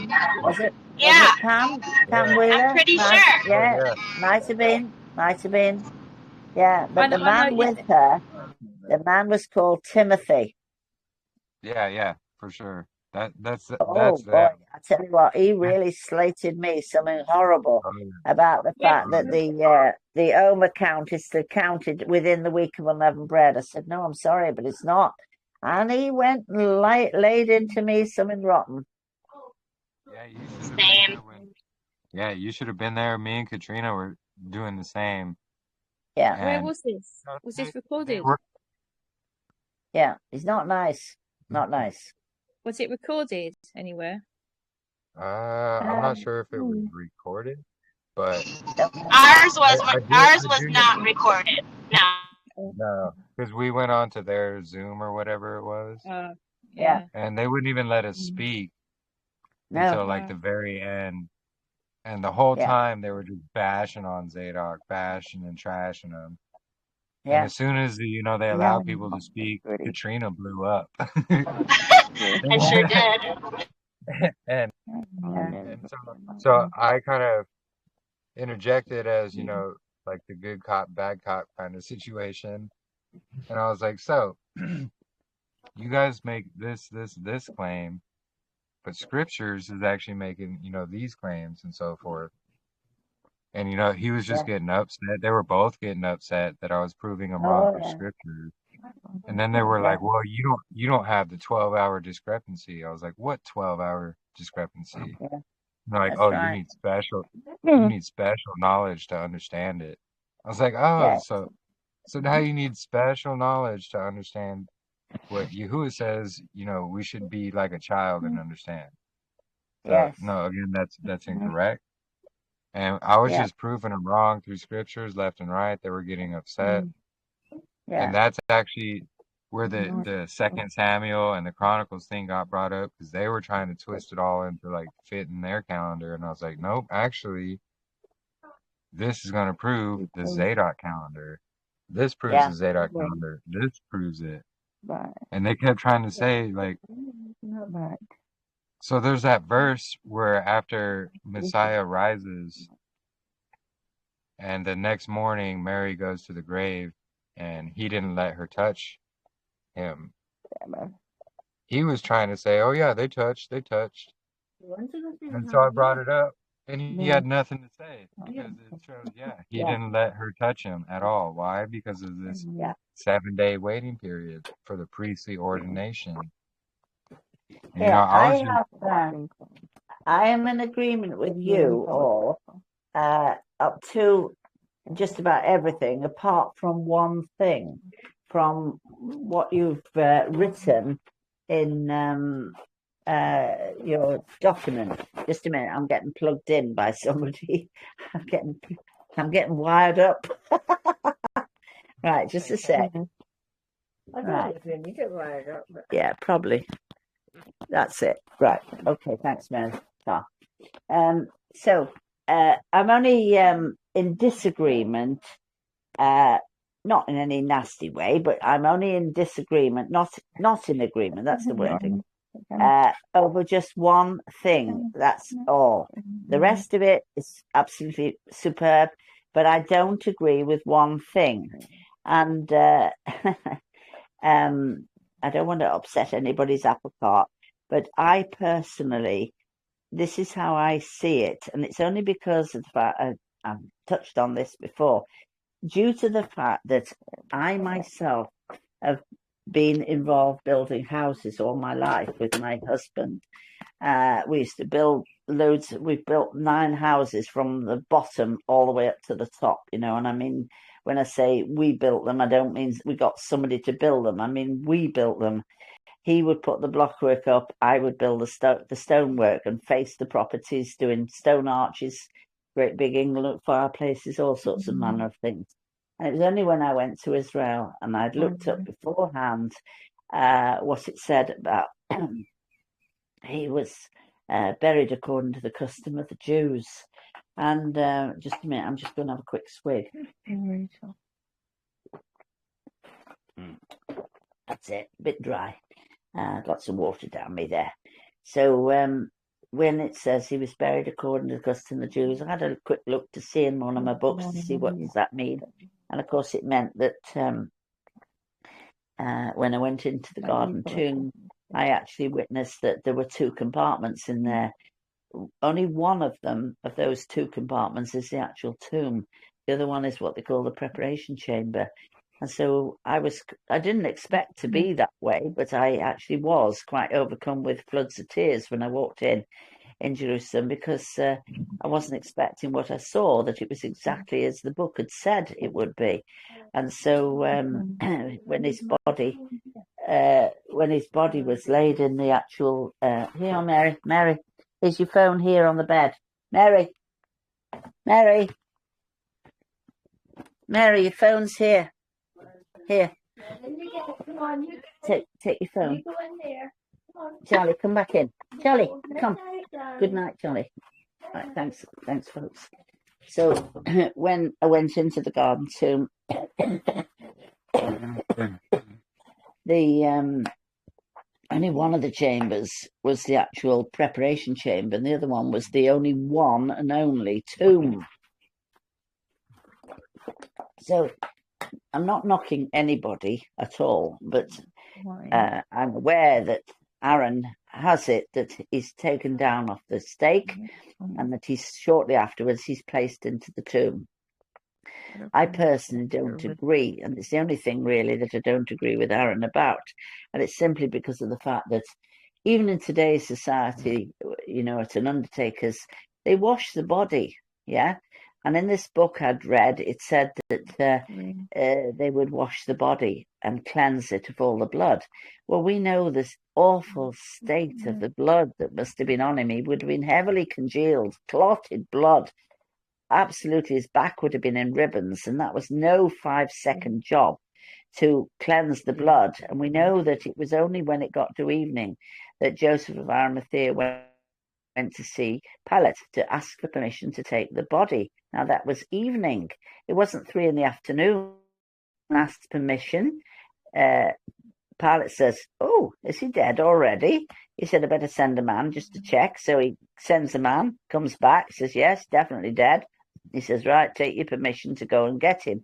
Well, when you get in Israel and you get into the time of evening, it's not long before the sun has dropped and bang, the darkness falls straight away. So by the time they get to the garden tomb, they're working with lamps now inside the tomb, and they put him into the preparation chamber where they wash the body, which wasn't a 5-second job. This was a job that took absolutely hours and hours to cleanse that body. And then they had all the job because Nicodemus had taken the linen wrappings and the spices, 100 pound in weight, which would have been mixed like a mortar paste into the linen wrappings. And then they would paste the linen, then they'd wrap, paste and wrap, paste and wrap, paste and wrap all the way until his body was like mummified. But that process took all night to do. And when it gets to the dawn is beginning, they've got the liturgy to say, which takes about 40 minutes in itself. And then the dawn is only just beginning to break, and they're about to move him out of the preparation chamber into the tomb itself, which is just the tomb now. And they suddenly realize, just a minute, this tomb was never intended for Yahusha. It was intended for Joseph of Arimathea, who's his uncle. And of course, he's a shorter person. And so when I stood there looking at the tomb, I could not believe it. I thought to myself, what's happened here? Because the preparation chamber was in immaculate condition, like somebody had almost sandpapered it. It was beautiful. You get to the tomb itself and you look at it and you think, well, the first part of the tomb is immaculate as well, but the last end, 7 or 8 inches of it, somebody's taken a great big hammer and a chisel and bashed the end of the tomb out. And I thought to myself, I wonder why they did that. And then when I realized what it says in Isaiah 28, verse 20, but the bed was too short for a man to lie down in, I thought, wow, look at that. That's what they did. They bashed out the bottom end. But if you've ever tried bashing out a stonework, it's not a 5-second job. You've got to keep going, hammering and hammering and hammering until you smack it out. And that's what they did. So, of course, the dawn is now starting to, break, and they move the body into the actual tomb itself.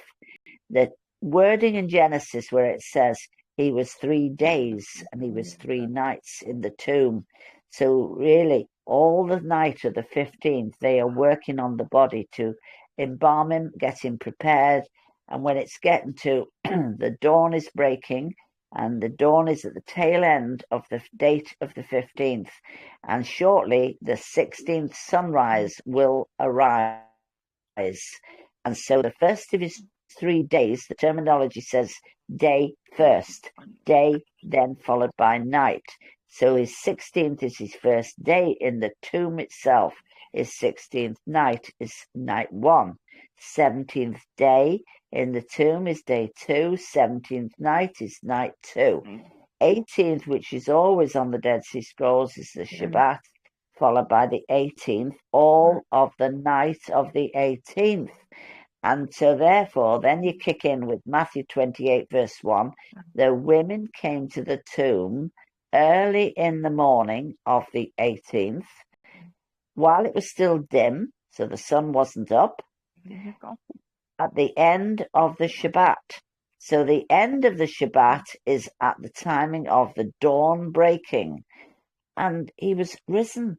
And the angel says, who are you looking for, love? And he says, who are you looking for? And she says, I'm looking for my master, Yahusha. He says he's risen. And so people don't realize, some of them, that the Mary came to the tomb twice, not once. She came at the end of the Shabbat, and it wasn't the first day of the week. It was the end of the 18th date of Shabbat. And then she rushes off to tell the Talmudim, the tomb's empty, it's gone. And by the time the Talmudim come back, and she now returns second time round back to the tomb, this is where she then sees him. But people forget that this is not her first time. She'd been at the end of the Shabbat. But there's something else that's very amazing. When you go to Joshua 5, verse 10, it talks about they kept the Passover on the evening of the 14th in Gilgal. And it says, on the morrow after they had eaten of the Passover, so you take yourself to the the morrow of the 15th, it says they ate of the produce of the land. That's the day when Yahushua's on the stake. Then it says, on the morrow after they had eaten of the produce of the land, so go now to the 16th, and in the sunrise of the 16th, it says the manna ceased. And exactly when the crucifixion week, this is the proof that the 18th date is the Shabbat, and he didn't just go the day of the 18th, he went the night of the 18th also. And that proves, it says, that when he'd been all the night of the 15th, he'd been being prepared for his burial in that chamber, in the tomb. So when these men left, they left the tomb, they rolled a stone to the door as the dawn is breaking at the end of the 15th. So the first sunrise is the 16th. And that's where it says, when they came away, they rolled a stone to the door. And that's where the Joshua 5 verse 10 kicks in, where the manna was no more seen, because they'd rolled a stone to the door. Who is the manna? He is the manna. And so when they rolled that stone to the door, the manna was no more seen. I think it's amazing, that. I really do. Do you see that bit as well? So I agree pretty much with everything you said, except for a couple little points. And it's only because what we see in the Dead Sea Scrolls, they referred to the weekly counts like that as Sabbaths. So that's why we see Sabbath twice basically in the Greek when you really look at it. So it's speaking about the first day of the Sabbath, meaning the week. And we'd actually just read this in the Dead Sea Scrolls the other day. I think it was last week. But in the Dead Sea Scrolls, that's what they call each week, a Sabbath. And then the Sabbath day of the Sabbath would be the seventh day of the week. So it's just a type of terminology that they use. Yeah. Are you referring now, when you're talking about that, are you actually referring to the Omer count, or are you referring to the crucifixion now? Yeah. So that's what I was bringing it up. So they called the Omer count weeks a Sabbath. So that's why, because the Omer count would start then, and they called each week then a Sabbath. So that's why we see it basically referred to as Sabbath, but it's not the Sabbath day. It's in reference to the week. So, and also when it speaks about how Messiah being in the grave, meaning you take it back and it's talking about Sheol. So when he's in Sheol for the 3 days and 3 nights. So I do the counting from when he passed, like his soul left his body, because when we do it like that, I actually have a write-up on it as well, another article I have, and I walk through the scriptures about it. But basically, when you take it from when his soul left his body, and you do, so there in Deuteronomy, there's a law that says, But those the who actual touch the terminology actually says that he was 3 days and 3 nights in the grave. Yeah. Well, he wasn't in the grave until they prepared his body and transferred him across into the actual grave. No. I understand that part, but the grave they're referring to is like Sheol, like 3 days, 3 nights in Sheol. And the reason I see it like this is because of the Torah law in Deuteronomy that says, when you're unclean, or you become unclean for 7 days after touching a dead body. Yeah. So when his spirit was leaving his dead body, he touched that dead body, so he had to remain clean, or basically be in an unclean state for 7 days.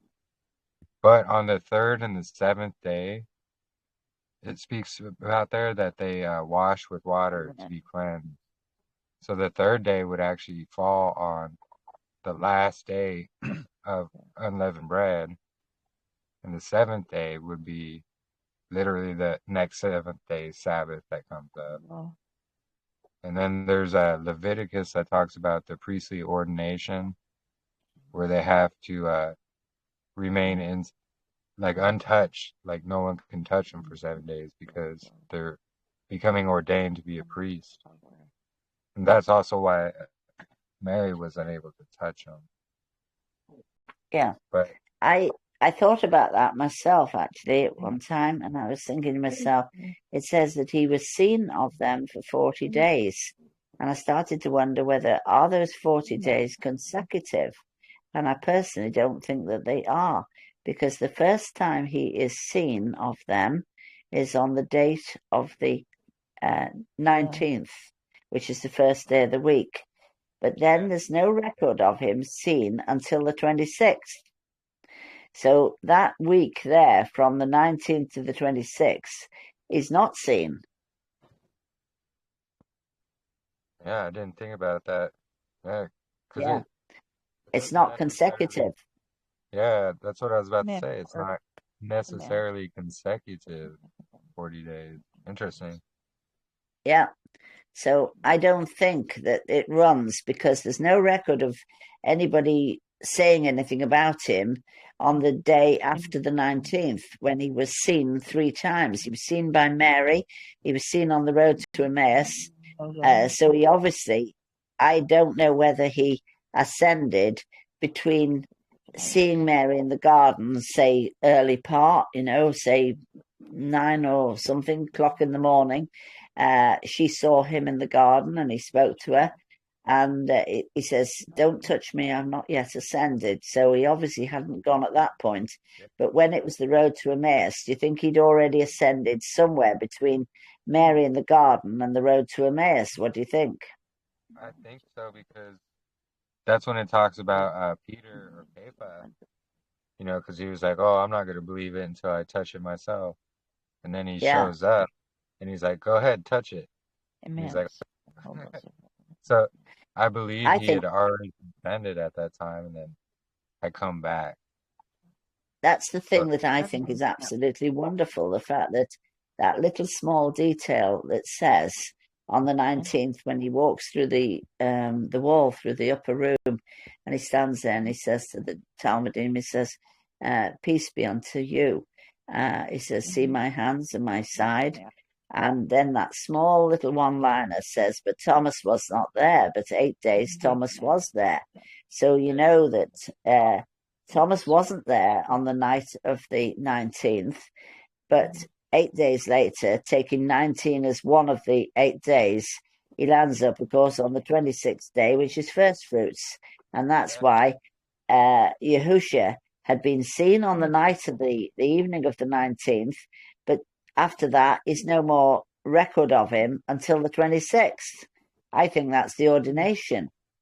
yeah, exactly. And apologies, I kept saying Peter, it was Thomas. I meant Thomas. Because Yeah. Thomas wasn't there, the doubting Thomas. Yeah. Yeah, So it was literally the first time, fruits. Yeah, they yeah. were gathered So the together time that before Thomas, first fruits. Thomas saw him on the 26th, and he says to him, "Blessed are those who have believed and have not seen," which is us. We've believed but haven't seen him. Yeah. Yeah. Oh, I think the whole thing is absolutely fascinating, isn't it? It's cool. Yeah, it really is. Truly. Yeah. I just love this, and something has happened just recently where I'm pretty certain, actually, it sounds a bit funny, but I've had so many attacks because of this matter of the Zadok calendar that I think that I've gone downhill with this thing because of these spiritual attacks, and they've come one after the other on me.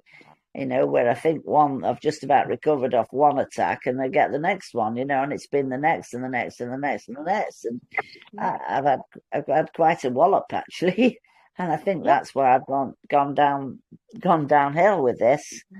So, Well, it's a separation of the wheat and the chaff, absolutely, or the wheat and the tares. yeah, We're being that's right. separated out. I think we are. Yeah. But it is a spiritual battle, and we're all facing it. You know, I'm like, yes. you know, we're all like Sarah, Jeremy, and a couple others on here. We are like ground zero.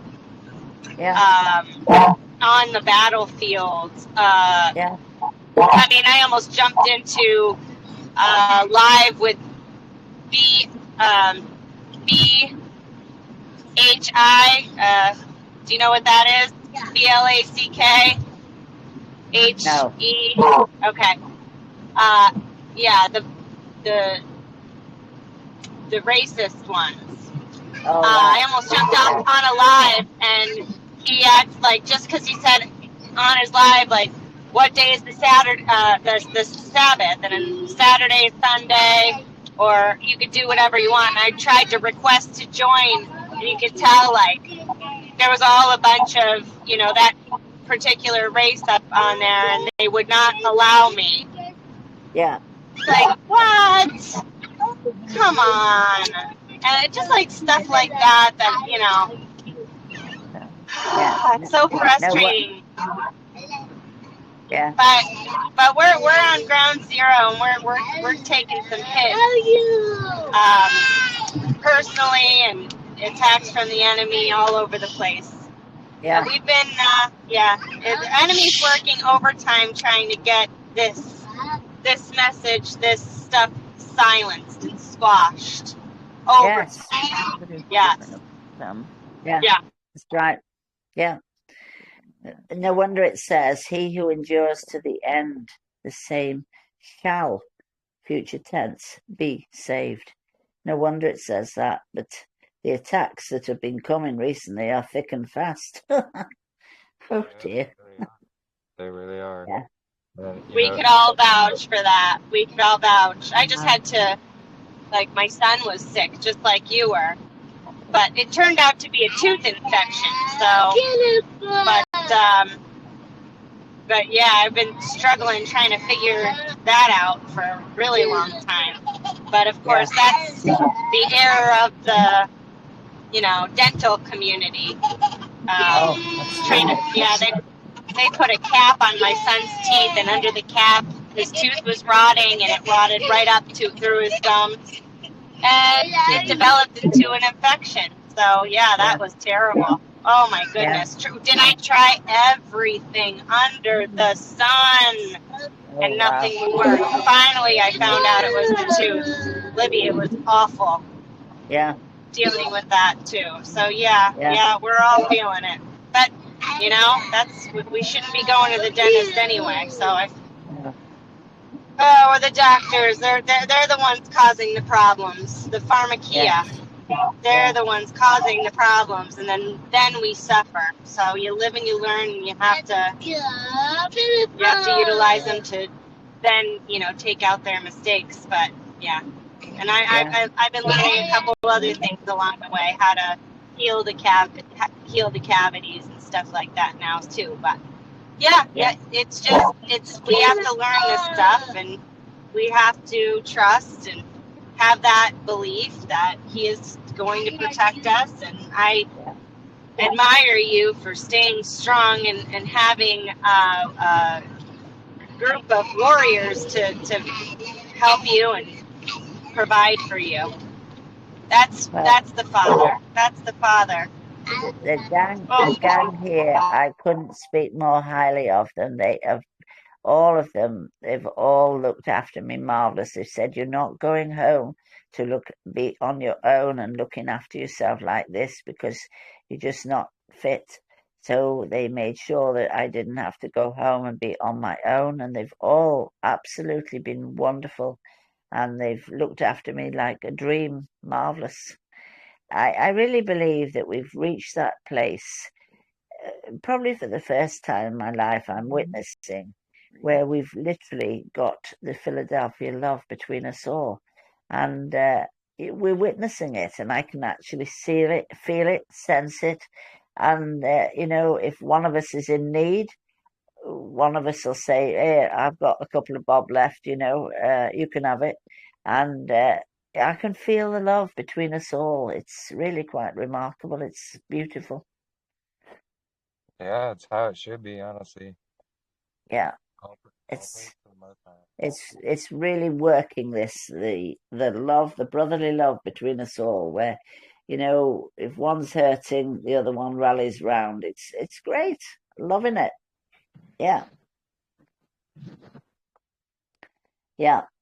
Did you hear something this morning on YouTube about the Pope? And it said something about he likes to be known as the Roman Pope. And I thought of that prophecy of Malachi, and I thought, oh, look at that. But it's interesting that he's an American Pope, isn't it? I find that very interesting.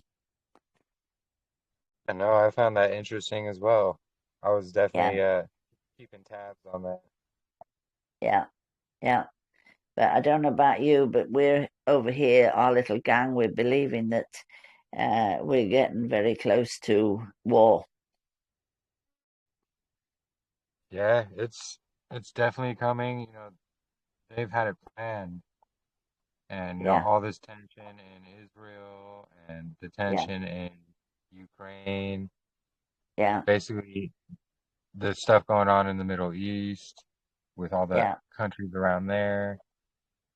Yeah, it's yeah, it's getting bigger, and honestly, it's in their plan. yeah. I don't And know do you believe that there'll be a third temple built? well, I We believe kind there's of already do believe that there has been a couple temples built with the Temple of Onias. Yeah. yeah, what I believe is so they already have their quote unquote third temple that's the ground. And there's a brother, Leland Jones, on YouTube, Yeah, and he lives in or he lived in Israel at the time. I'm not sure if he still does, but he took a few tours of it, and he records it all, walking through it. He shows, wow. the What's seats his of name? the elders. It's Leland Jones, Oh, like I know Leland. Leland. I know Leland Jones. I offered him to come over to my house once, but Okay, wow, that's I awesome. don't know what's happened. But he did something at the airport and they stopped him, so he couldn't come. But I did offer him some Yeah. accommodation at one time. Yeah, yeah. But So he's he has a already taken playlist. videos of it, has he?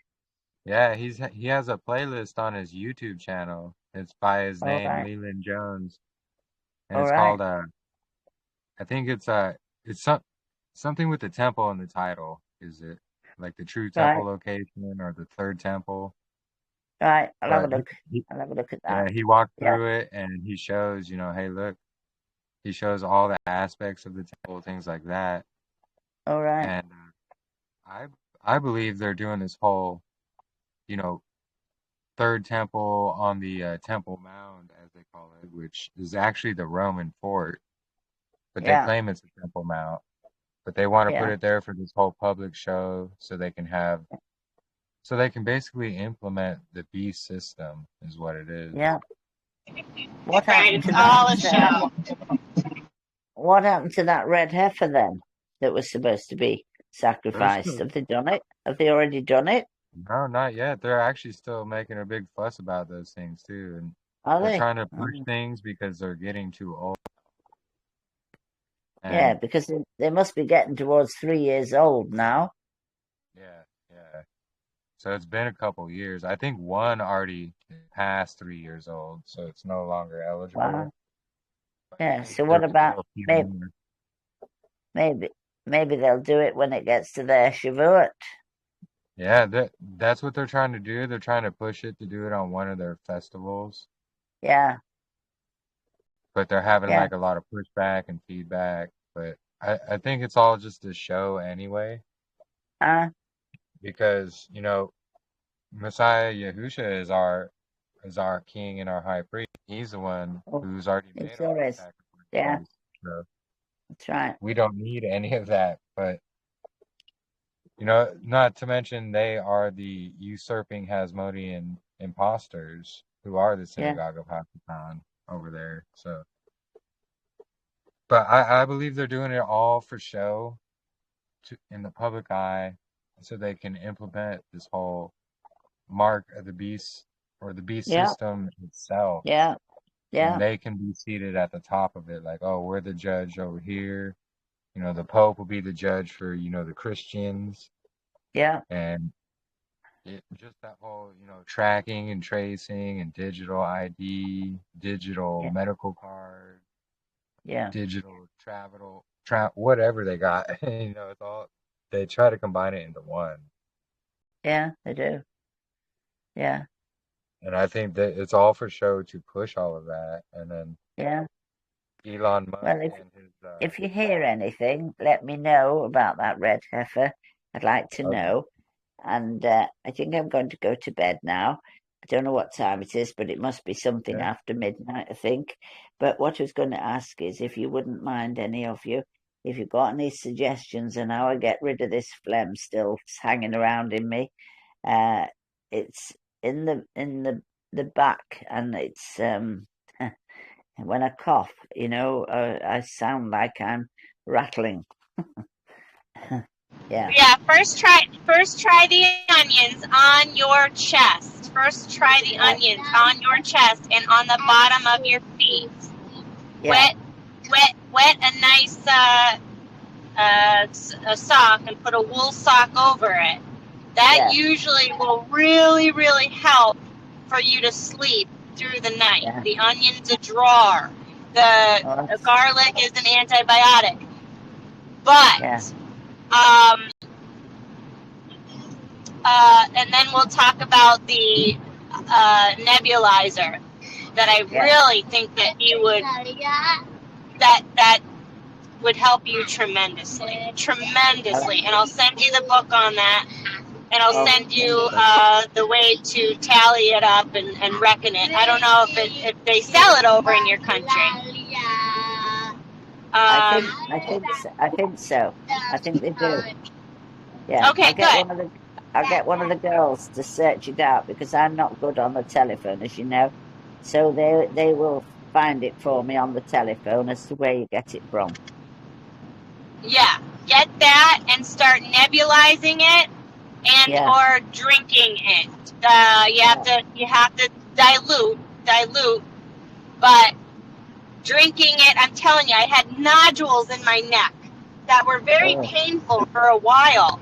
A while ago, and then I started to do the drinking of it, right? The drinking. Yeah. And let me tell you, they were gone within minutes. Wow. Oh, when I tell you this stuff is unbelievable, it's oxygenate. It's oxygen, You're just giving yourself that oxygen in order to heal. But it's just the sort of information that I could do with.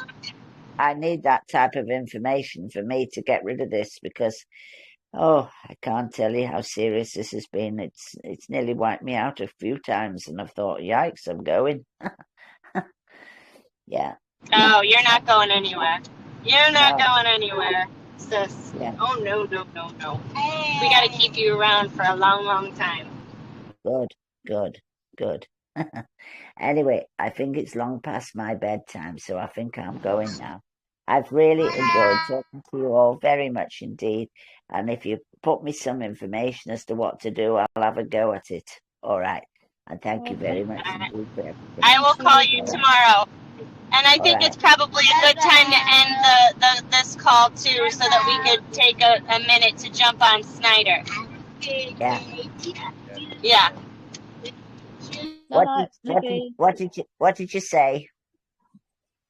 We're gonna go and jump on Jackson Snyder. He's gonna give a presentation. I don't know, probably on the calendar in about a couple minutes actually. Oh, 40 or 20 minutes. Yeah. Well, it's gonna be recorded. It's gonna be recorded. I'll have you a need listen your to rest. the recording. Yeah, I do. I have to go to bed now.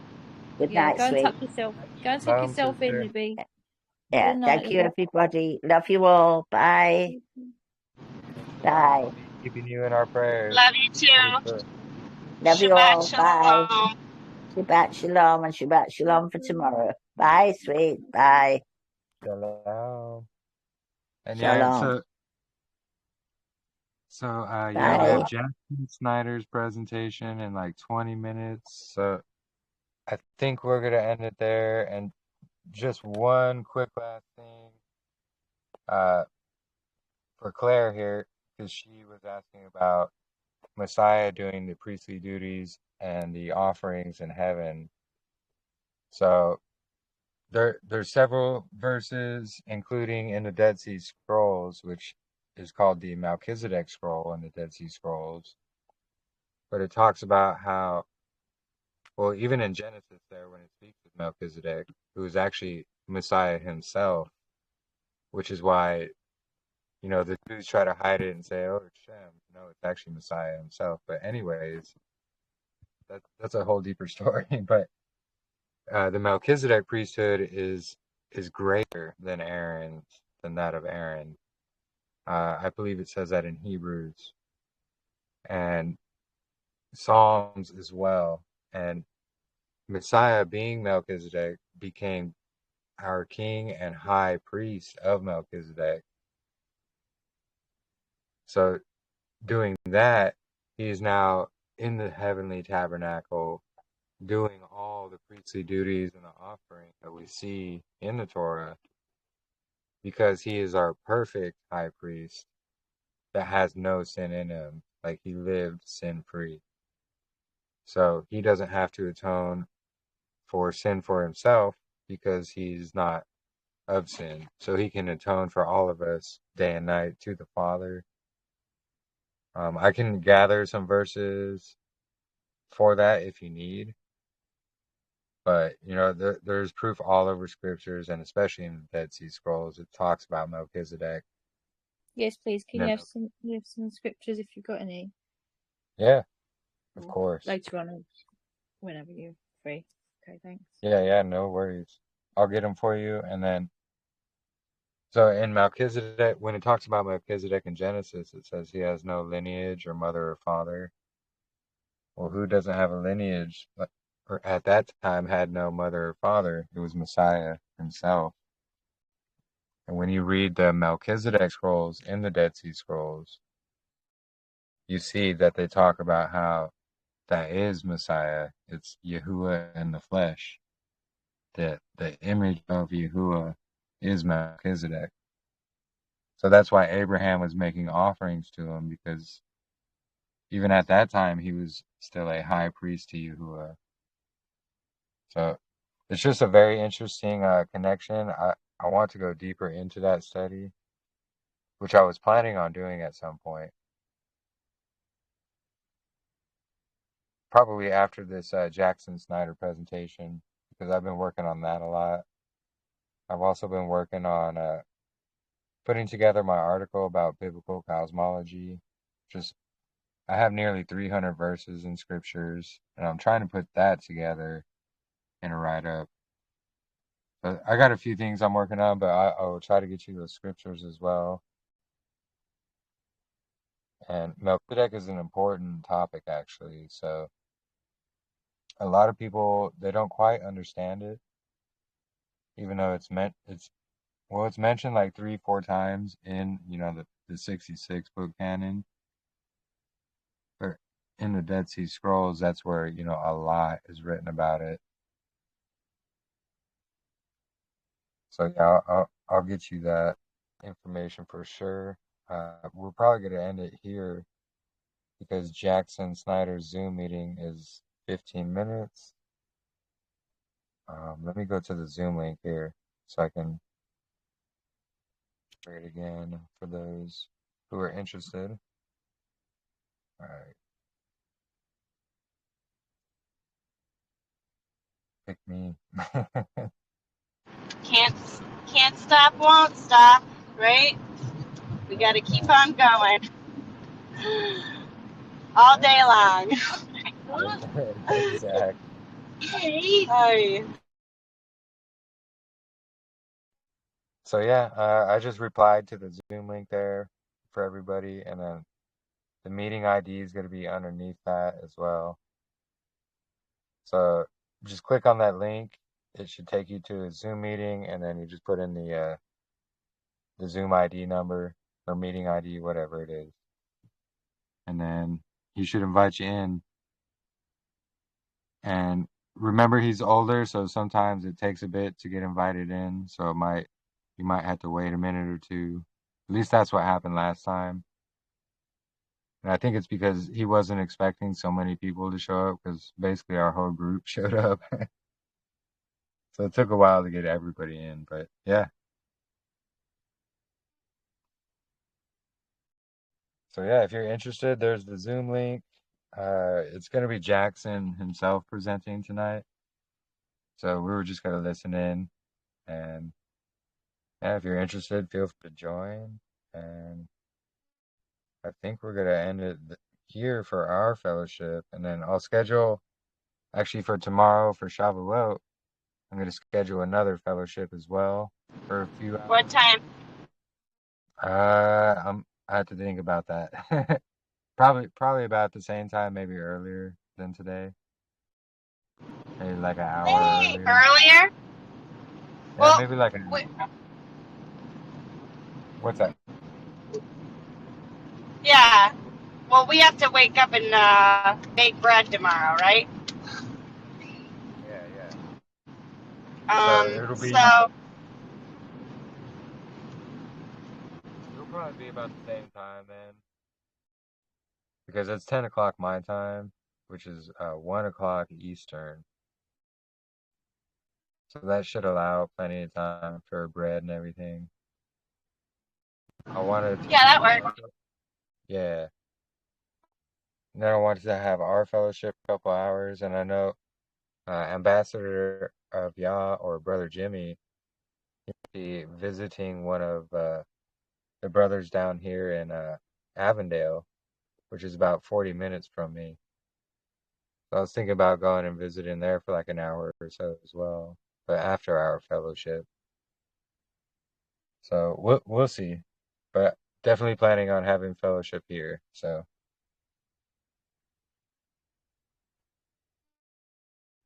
yeah, thank you all for joining. For those of you who are coming to the Zoom, we'll see you there. And I pray the rest of you, or I pray you have a blessed rest of your evening. And we will meet again tomorrow, actually. So Yep. Thank you, and thanks, Jeremy, for putting this together. yeah, of course. Yeah. All praise to the Most High, and Yep. we're all family here, so we need We're each very other. grateful. Yep. Well, yeah, shalom, everybody. Shabbat shalom. Thank you all for joining, and we will see you in Zoom, and then after that, we'll see you tomorrow.